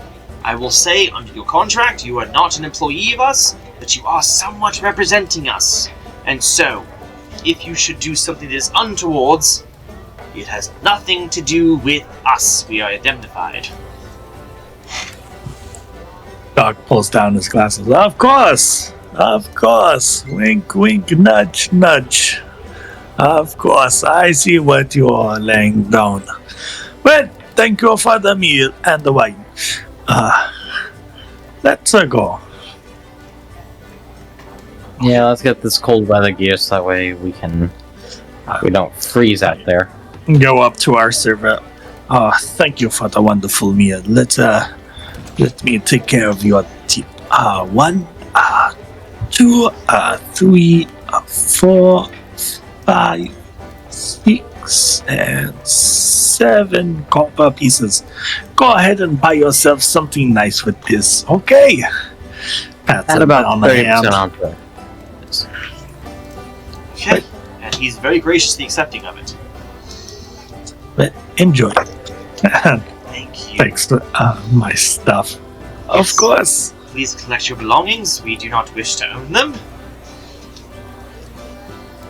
As they are Oh, yours. you definitely don't. Right. Is your first stop going to be cold weather gear, or do you want to do something else instead?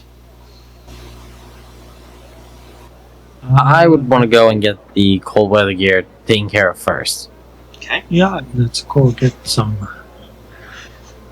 So, What as was stated, his name? he gave you basic directions on how to get there. It's not hard to find, to be honest, though. Most places in this town are buildings of some kind, whether wood or stone. Tom's place is different. Tom's place is essentially a large tent. It's made of hides and leathers that are stretched over a basic wooden frame. It's got kind of a rounded appearance, almost like a loaf of bread shape, with an entryway in the beginning that has in the middle that has a flap that rolls down to close, and there is a hole in the top where some smoke is coming out of. And outside of it, there are various bits of leather, leather and hide here and there.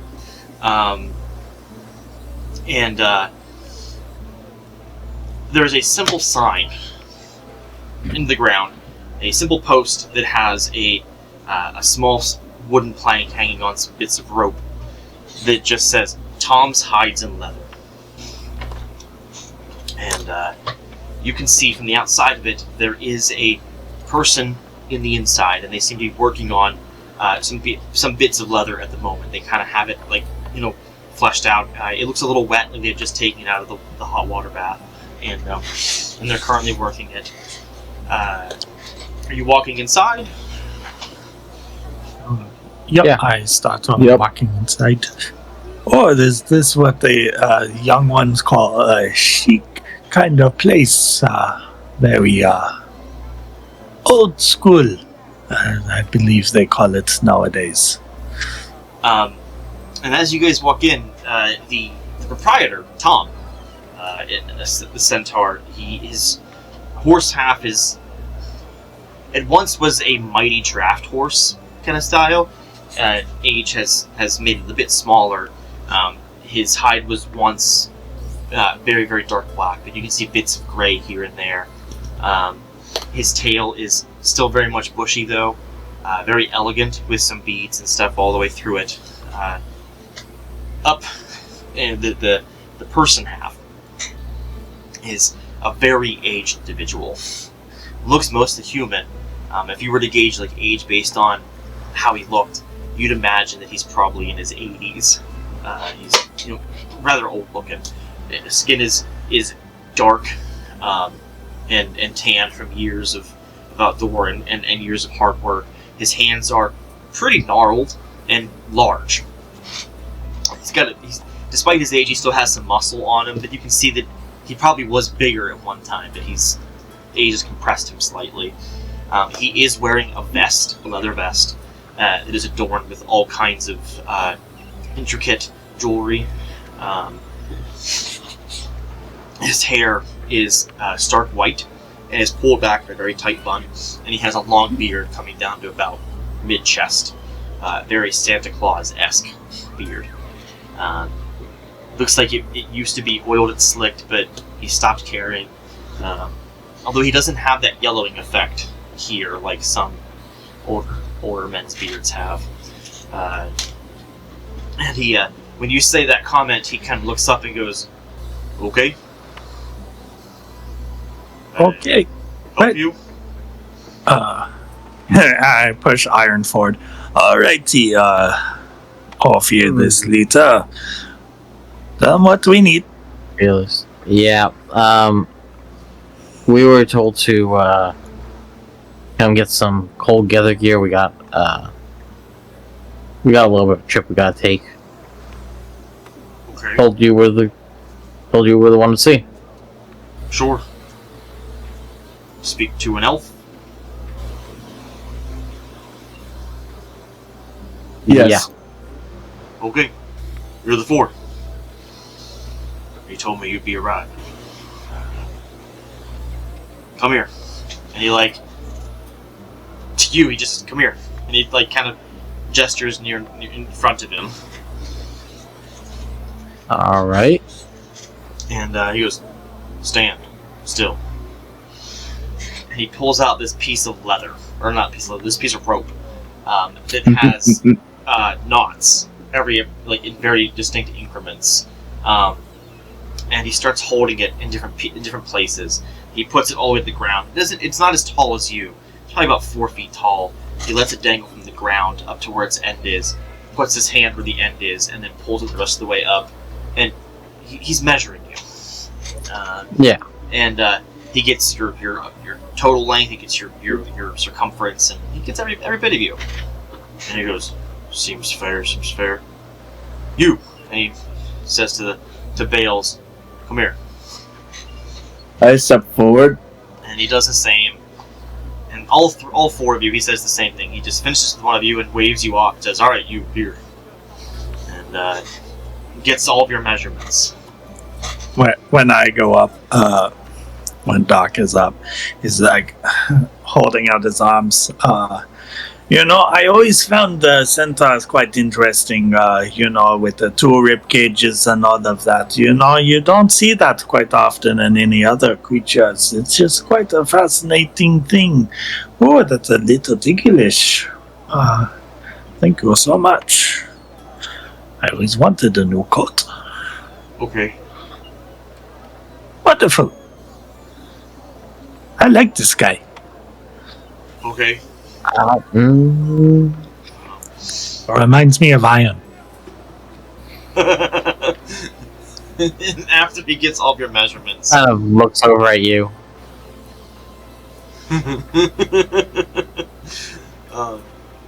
My point. After he gets everything, he says, "We got basic gear already set, all sizes, just some minor alterations. You looking for fancy or function?" Function. I might as well go a little bit fancy. That everyone else is going so simple. I want to see the master at work. Okay. Wonderful. You?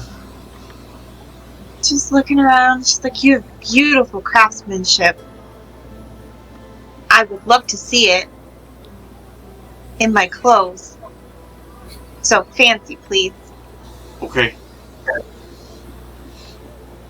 And then she looks at his side and looks a little disappointed, and she goes, "Thought you would be brown because your last name is Brown Blank. Thought you'd be brown." That is a good point. That is a very good point. What's your name? And he asks all of you guys your names. I'm Leliana. You can Iron just Root. call me Doc. Ballast or stone. And you said iron root? Yep. You made of iron? No. Shouldn't assume. That's true. You made of roots? That's good. Why would I be made out of roots? My point stands.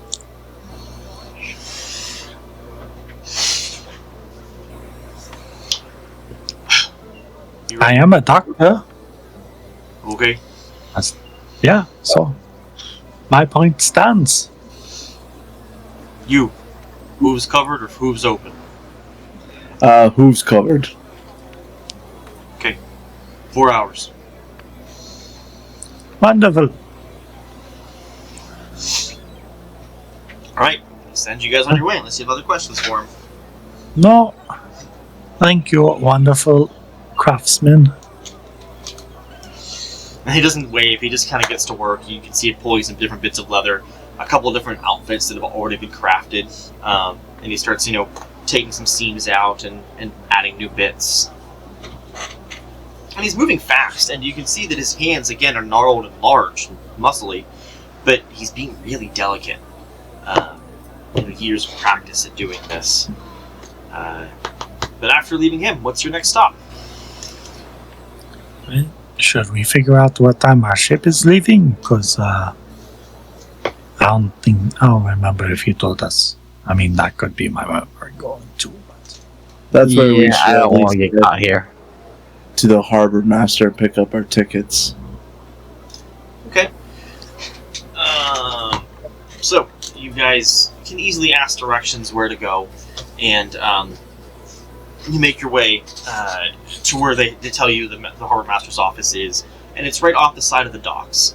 Hookhandle is known for its docking system, and there was tale that a few months ago there was something that destroyed almost all the docking here in the city, and it has since become fixed.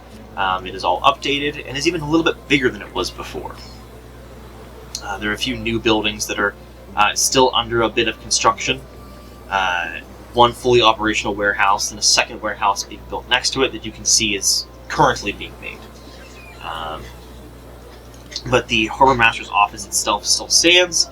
It is, from the view, you can see a 2-story building, stone at the bottom, and then half stone on the second floor that turns to like a stucco and wood paneling as well, the top half, and the slate roof. And the door is open, and there is a sign that says "Travel Open" and "Harbor Master" inside. And so, making your way over, when you walk in the building, there is a central entryway that has 2 doors on either side, one to your right, one to your left, and then directly in front of you is a trap door that goes into what you assume is some sort of basement, and a set of stairs that go up to a second floor. The second floor says that there's a little sign that says "Off Limits." The door to your right has a placard on it that says "Harbor Master," and it is shut, and the lights, the lamps are unlit. The door to your left is open, but you can see a little bit inside on the door, and there is a travel placard on it. Looking inside that room, you can see about 3 different desks of varying sizes, all with different bits of paper, parchment, and books. And there are 3 individuals working inside this place. Behind 2 of the desks are individuals. One is a human elf, or a female elf, and another is a male Athamaru. And in front of them, kind of going over a report, is a halfling woman with a pixie cut and dirty blonde hair. And she seems to be going over some sort of to-do list with them. When they see you walking in, they all stop, and the elven woman turns to you, and she has, long black wild hair, decent clothing, an average person. And she says, "Hello, what can we do for you all today?" We were told to get some tickets for ferry. Okay. Going to I just blanked on it. Forehand. F-O-R-R-A. Yes. Yes. Right. Let me get some stuff together for you. And as she starts doing that, the halfling looks at you all, and you can see her do this, and she counts 1, 2, 3, 4. She says, "There's 4 of you. Did you guys come here on the request of some fancy fella?" How did you know? He told us you were going to be coming. Yeah. Apparently your I fare is figured. paid. Not right now. He didn't pay us. He just gave us a writ from the college and said they'll be sending payment once you guys accept. So, doesn't help us now. Hey, you'll get the money. Maybe. We'll see. I have no faith. But that's the life that I live now that I'm here. So, the four of you are going to be going to Foran Island Prefecture. Let us see when the next one is going. And she says this is actually somewhat of a frequent time to go, especially in the cold weather, from what I hear. Right? And she looks at the two others, and they both say, yes, that's a big hunting season up there. So yes, we do have constant ferries at least once a day, moving back and forth. It is quite a bit of a travel to go.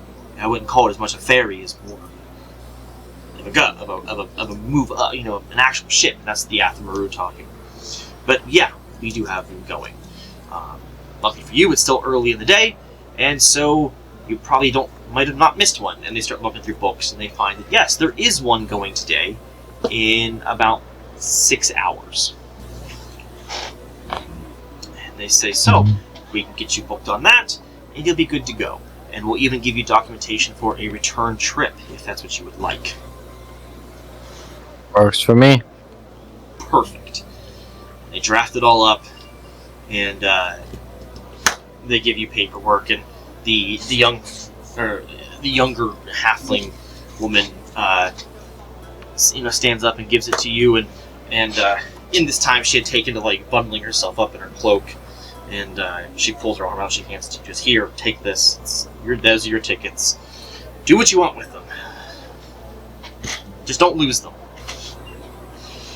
And she says, it's going to be cold. I'm going to warn you, your ship is going to be cold.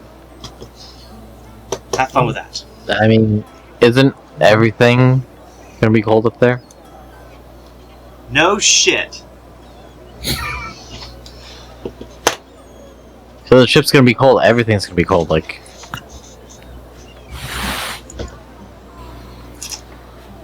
Sure.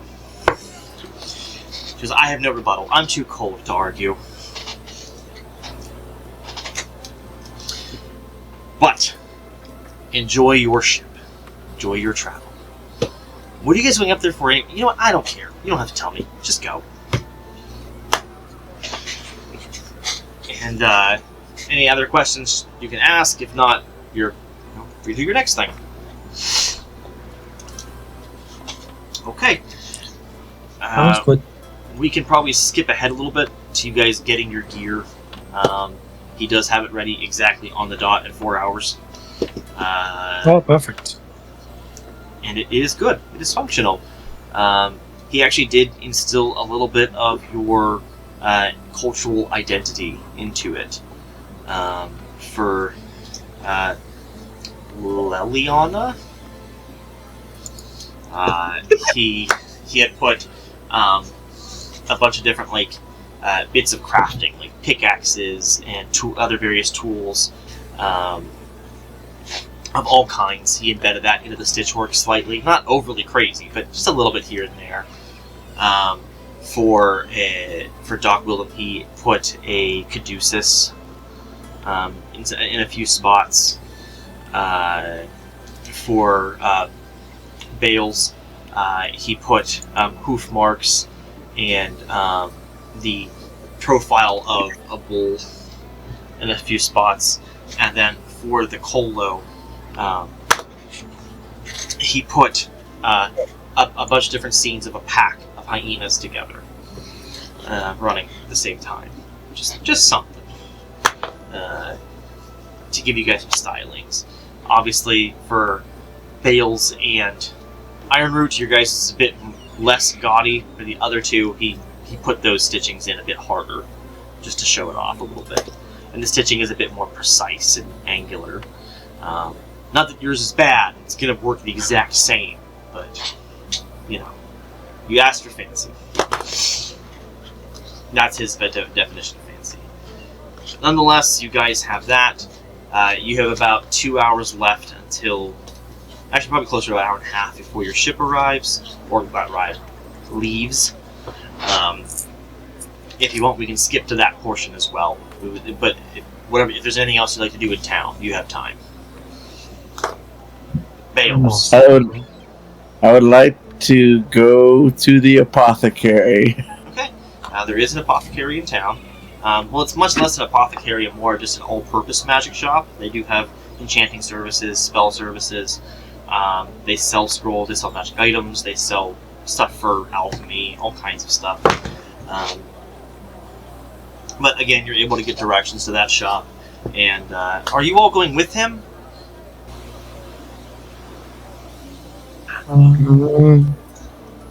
I'm just gonna stay near the dock, enjoy some of my wine. The bigger question is, do they have money? I'm gonna stay and etch some arrows.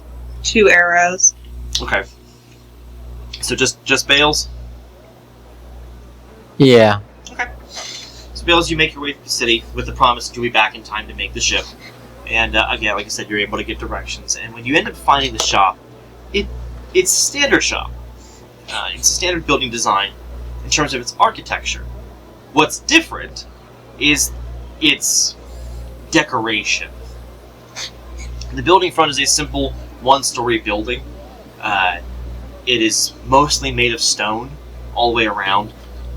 It does have a slate roof, but the interesting part about it is the individual stones, at first glance, are all different colors. Every single one of them is a different color. And it's almost kind of trippy to see, because I don't mean like you find some red ones here, some blue ones here. No, literally every single stone is a different shade of color. Every one. And so when you get close, you're like, oh, here's 2 greens. Well, wait, no, this green is slightly lighter than this green. And so it looks like some intricate timing has been set into making this place. But then as you turn the corner to go back near the front, it's no longer different colors. It's now just all blue. And you can look around and look at the side, and it's all blue now as well. Something has shifted, it's changed. And you blink a few times, and after one blink, you open your eyes again, and it's now polka dots. A yellow background with red polka dots. And each time you blink, it almost changes to a different scene. Stripes, checkered. It kind of goes nuts. And everyone walking past seems to be paying it no mind. You know, it's like they're used to this. But there is a sign on the front of it that you'll say who owns it and where's that shop. My list of stuff is failing me. There it is. Are you going on a trip? Right next to the door is a large cauldron that has a bunch of sticks in it that, well, you think they're sticks. They could be bones. You don't know. And then stuck in the middle of this set is a large post that has a sign saying on it, and it's called the Shapeless Cauldron. Do you enter? Yes. Okay. You open the door to this shop, which is a standard wooden door with an iron knocker. Open the door, and as you go to close it, you reach behind you to reach the door again, and you just feel strings and beads hanging. And you look behind, and there's no longer a door. It's now just a curtain of beads. Okay. This is why I don't mess with this magic shit. This is why exactly I'm not like a druid or a wizard.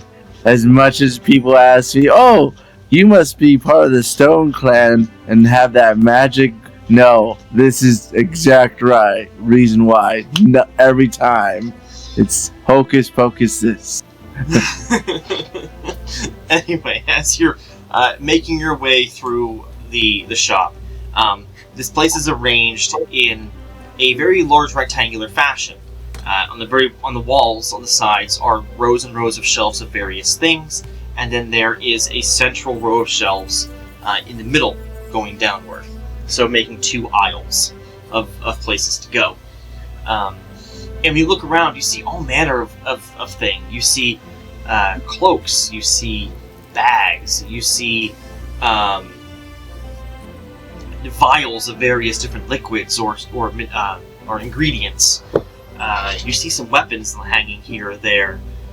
You see an entire wall portion, like section of the wall, is just covered in scrolls. And then you see one that is a bunch of stone tablets that have etchings on them that look like weird runes and symbols.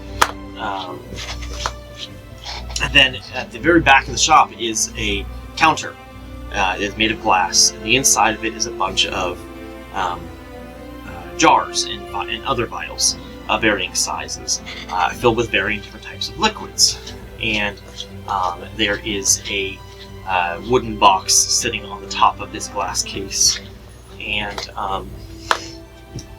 you see no one. You hear no one inside of here. But there is a little bell that you can ring next to the box. He picks up the bell with his giant hands, and he does a ring-a-ding-ding. Alright, so when you pick it up, the moment you're about to ring, a small hand reaches out and grabs it and goes, No. I've been here the whole time. No. She grabs it from you if you relinquish it. Tries to put it down. What you see before you is a small gnome with long, slick, wild hair, almost like a lion's mane. This side of it is blue. This side of the middle section is purple, and this side of it is bright pink. They have an olive-colored skin, and they are wearing a robe that is just simple white. And their eyes are staring at you. One is yellow, and one is like, almost like Elizabeth Taylor color, almost like purplish blue. I never heard of a description of that for color. Hey, it's like again. It describes this color person. It's a Chris Pratt color. All right. And they say, sorry, I just don't like the bell. I don't. It's here in case you need it, but I've been here. Watch to arrive. What do you need? I need health potions. Do you? Yes. You look to be in perfect health to me. You need them. I need them for the future. You can see the future. More or less, No diviners exist. More or less, just like make predictions. So you're an astrologist. Sure, let's go with that. What do you think of the cosmology examples given? Which do you subscribe? More of that thing that's in the sky, the blackness. You know, more or less like everything drifting. You're a voider. Wow. Alright. I've met a few of those in my day, and I do enjoy speaking with them, and it seems I will enjoy speaking to you. Just the same. My name is Tally. It is nice to make your acquaintance, and you are? Ballas Boulderstone. And they get up on a stool that's behind the counter, and they put their hands up and they try to get up close to you. Did you already know my name was Tally? No. Shame.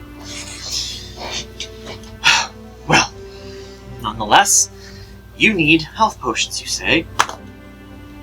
I might be able to procure those. So, let me see what I have in my stock. And they come down off of the little thing they've been standing on, and they start looking through their supply of various things. And they pull out a couple different potions here and there, and they say, no, not this one, this isn't what you're looking for. No, this isn't what you need. Do you need boils? No. I'm pretty good. Right, who does? And they go back to looking through their selection, and they find two. And they pull them out, and they put them up on the counter, and they say, "Now these should help you regain some vitality, and maybe heal some small wounds." Does that seem up your alley? Yes. I bet it does, doesn't it? Well, do you want them? Yes, that is why I came in here, to buy these 2 potions. Seems fair enough. This is a shop. At least it was. It is. What is, was, and never was. Wasn't it? No one will never know. Quick lad. What will you give me for these? How about 5 gold? Each? I would take that. Done. Okay. And they hold out their hand and they wait for coin. Which I take out of my pocket and give. They say, okay, then these must be yours now, because these are mine. These are now mine, and so these are yours. Yes. And now we have just done an exchange of goods. It's interesting how those things work, isn't it? Ownership is a weird concept. I've stolen enough of your time, I do believe. I think it is time for you to go on your journey, is it not? I was gonna say, how did you know I was going on a journey? Isn't everyone? Isn't Touché. life the greatest journey there is? Or is it death? Well, that's the point why I have the health potions, so I can delay that point of death. Alright, well, it was very nice talking to you, Tally. And I take a couple steps back. Was it? Was it nice? And they turn around and just start walking away. Your transaction completed. You think? As soon as I go outside, I say to myself, this is why I don't deal with magical shit. Well, to be fair, when you turn around, there are now 3 aisles. There are 2 rows of shelves down the middle and the stuff on the walls.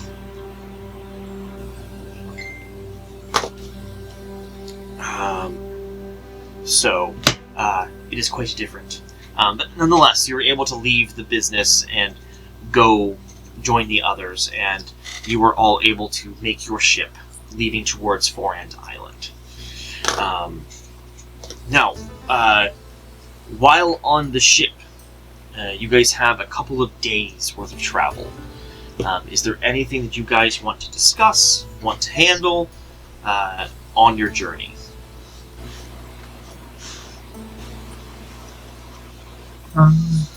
We should probably figure out what our, well, hopefully first moves are when we get there, so that way we're not stumbling upon things. That's a good idea. Okay. Who do we want What to do see? you have in mind, Ion? You're the commander and all. Yes, but anybody have any ideas of where to go from here? Because they said, anywhere west of Forbund, but that's everything. So we need to at least start somewhere. Good.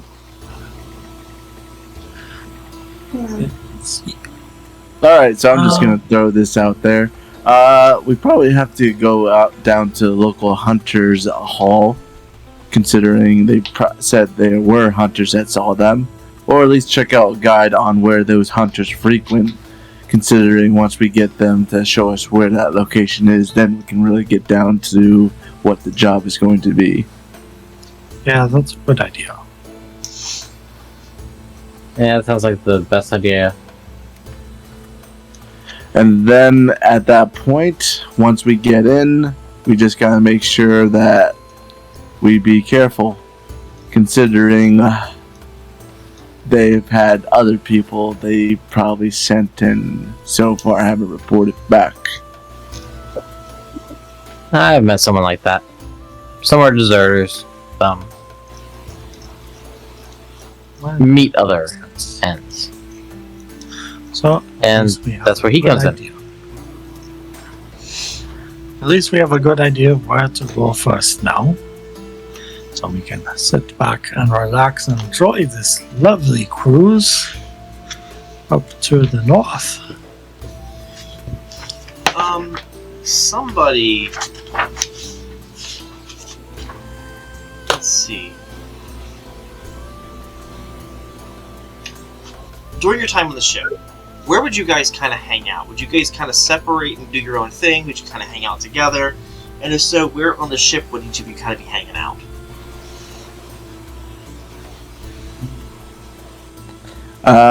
On the deck port.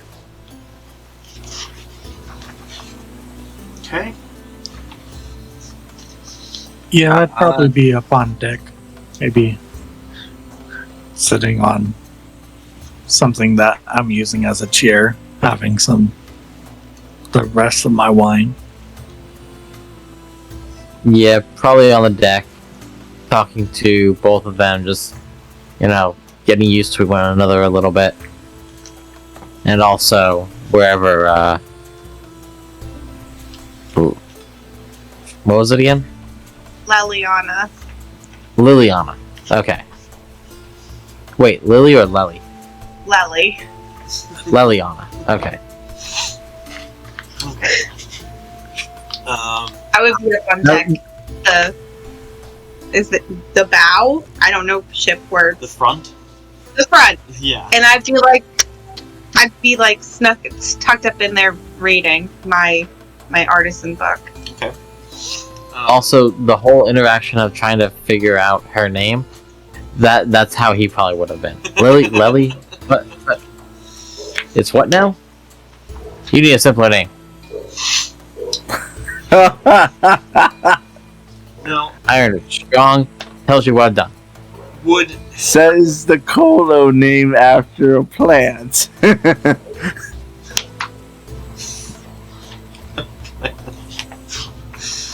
okay. Strong, great sturdiness.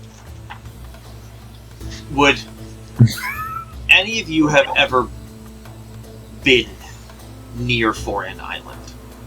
Or even in it at all? I'm trying to base my next statement off of where you might have been. Yeah. You've been there or been No. near? Or at least have heard? I have been there. Okay. Just on the opposite side Okay. of what it was referenced. Make me a nature roll.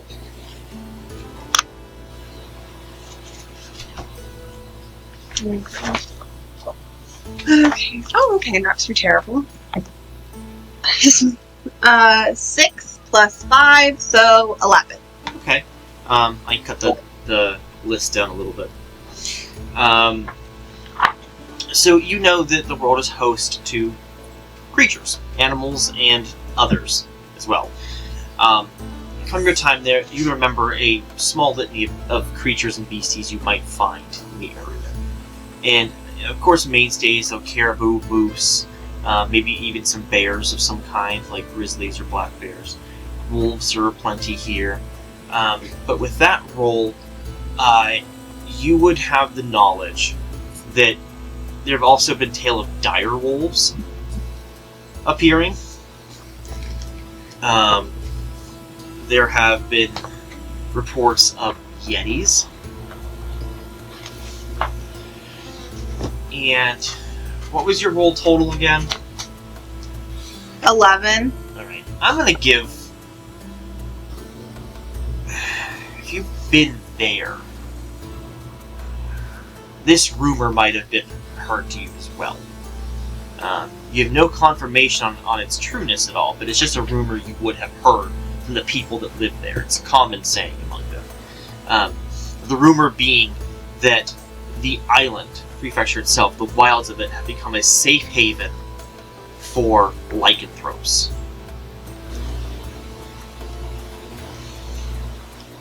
So that it's not unheard of to see werebears or wolves.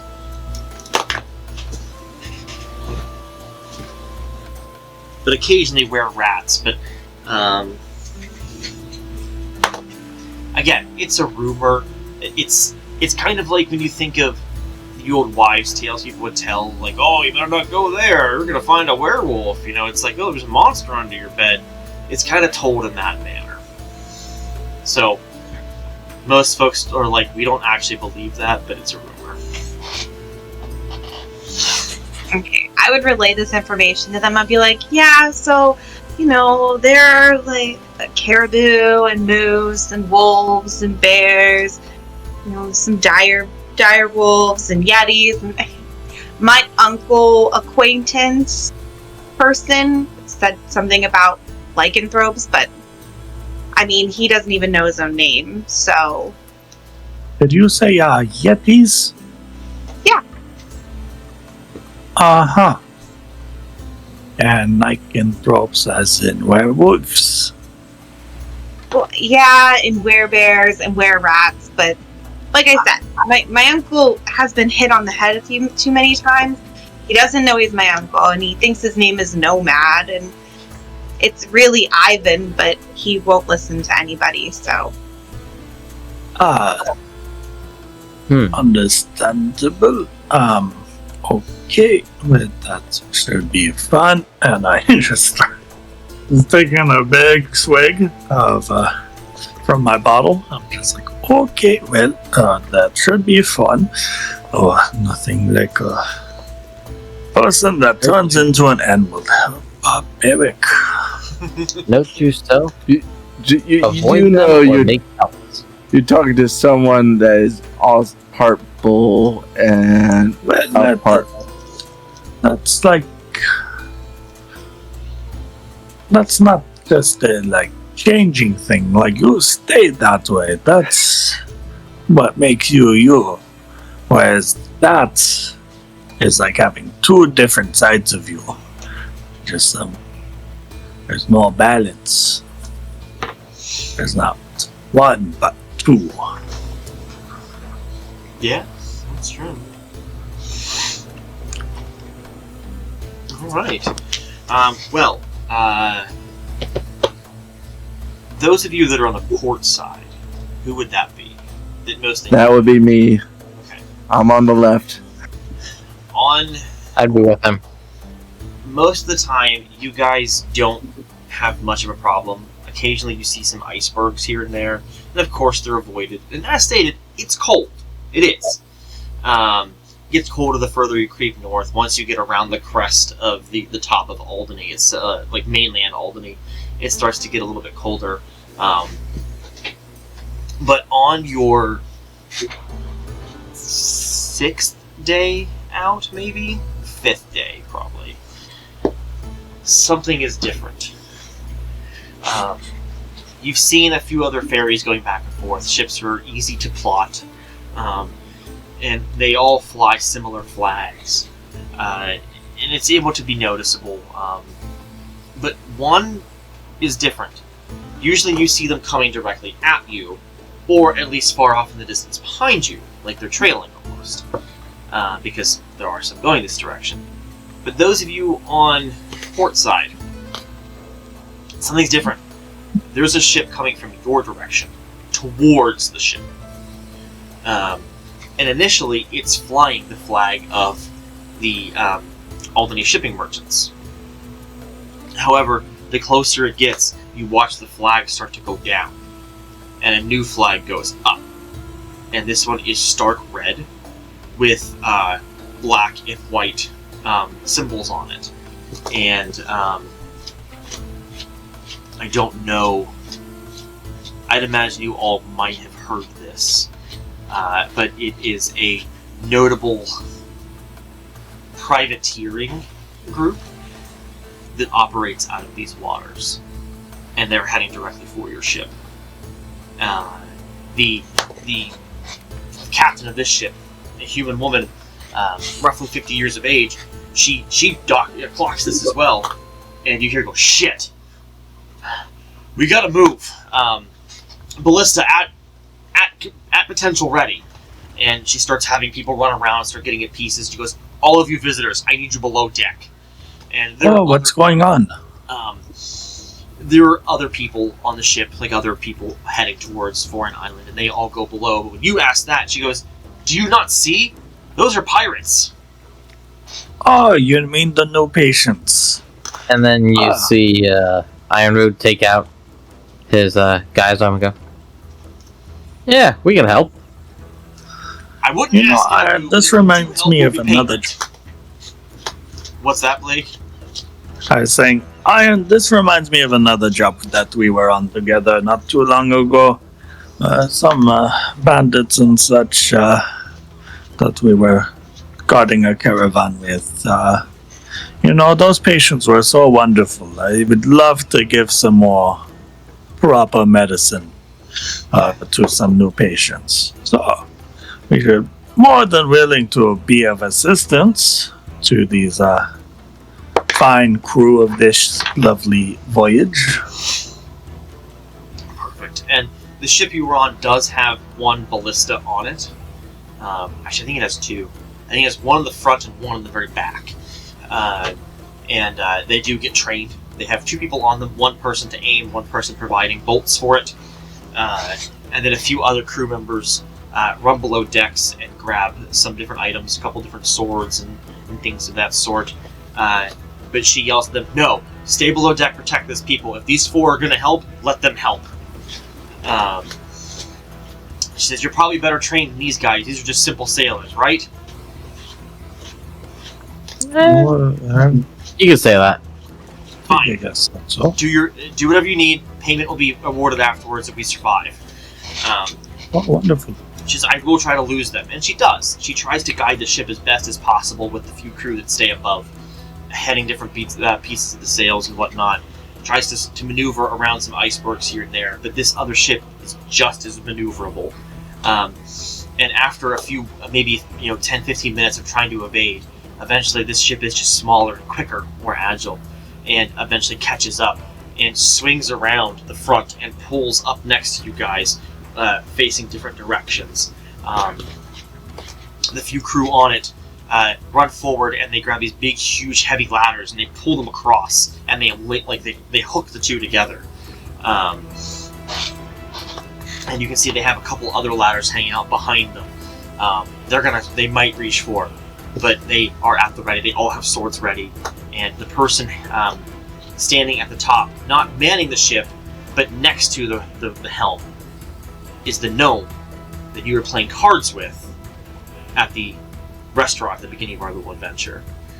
And the person manning the ship is a larger, kind of heavy-set fella that seems to be in deft control of the ship. And you can see her talking to him slightly. You can't get a good gauge of what she's saying. But you eventually hear him yell out, "I knew we'd fight them!" And it is a similar voice to what you guys heard all the way back at the restaurant when she had left out. But I think what we'll do is begin the rest of this encounter next week. You have a question real quick.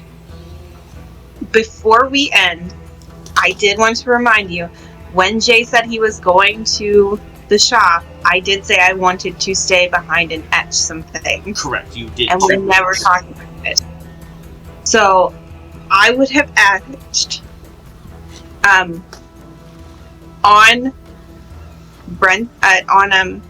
Ironroot's guy's arm, Espadier, the rune of whetstones. Ah, okay. And remind exactly what that does. So, this serrated rune When placed on a blade, ensures it will never go dull. On a successful strike, the weapon deals an additional 2 persistent bleed damage per damage die. And then I can invoke it during combat, and it'll release the essence of the sharpness outwards from the rune, dealing 2d6 slashing damage to a creature adjacent to the rune bearer. So there you go, Brent. When you attack with the guy's arm, it deals an additional 2 damage. Nice. And then I also would have etched it on my clan dagger. Perfect. Because it can only be on weapons that do piercing or slashing. Gotcha. Okay. Does it specify that it has to be... it says a strike, and it couldn't... Well, I mean... piercing or slashing weapon. I mean, you could have put it on your bow as well. Although it says blade. Yeah, it says it's a... You see, I would have blade. worded this as a piercing or slashing melee weapon. That's how I would have worded it. That's going to go in my survey. Alright, but we have that knowledge, and we will utilize that appropriately.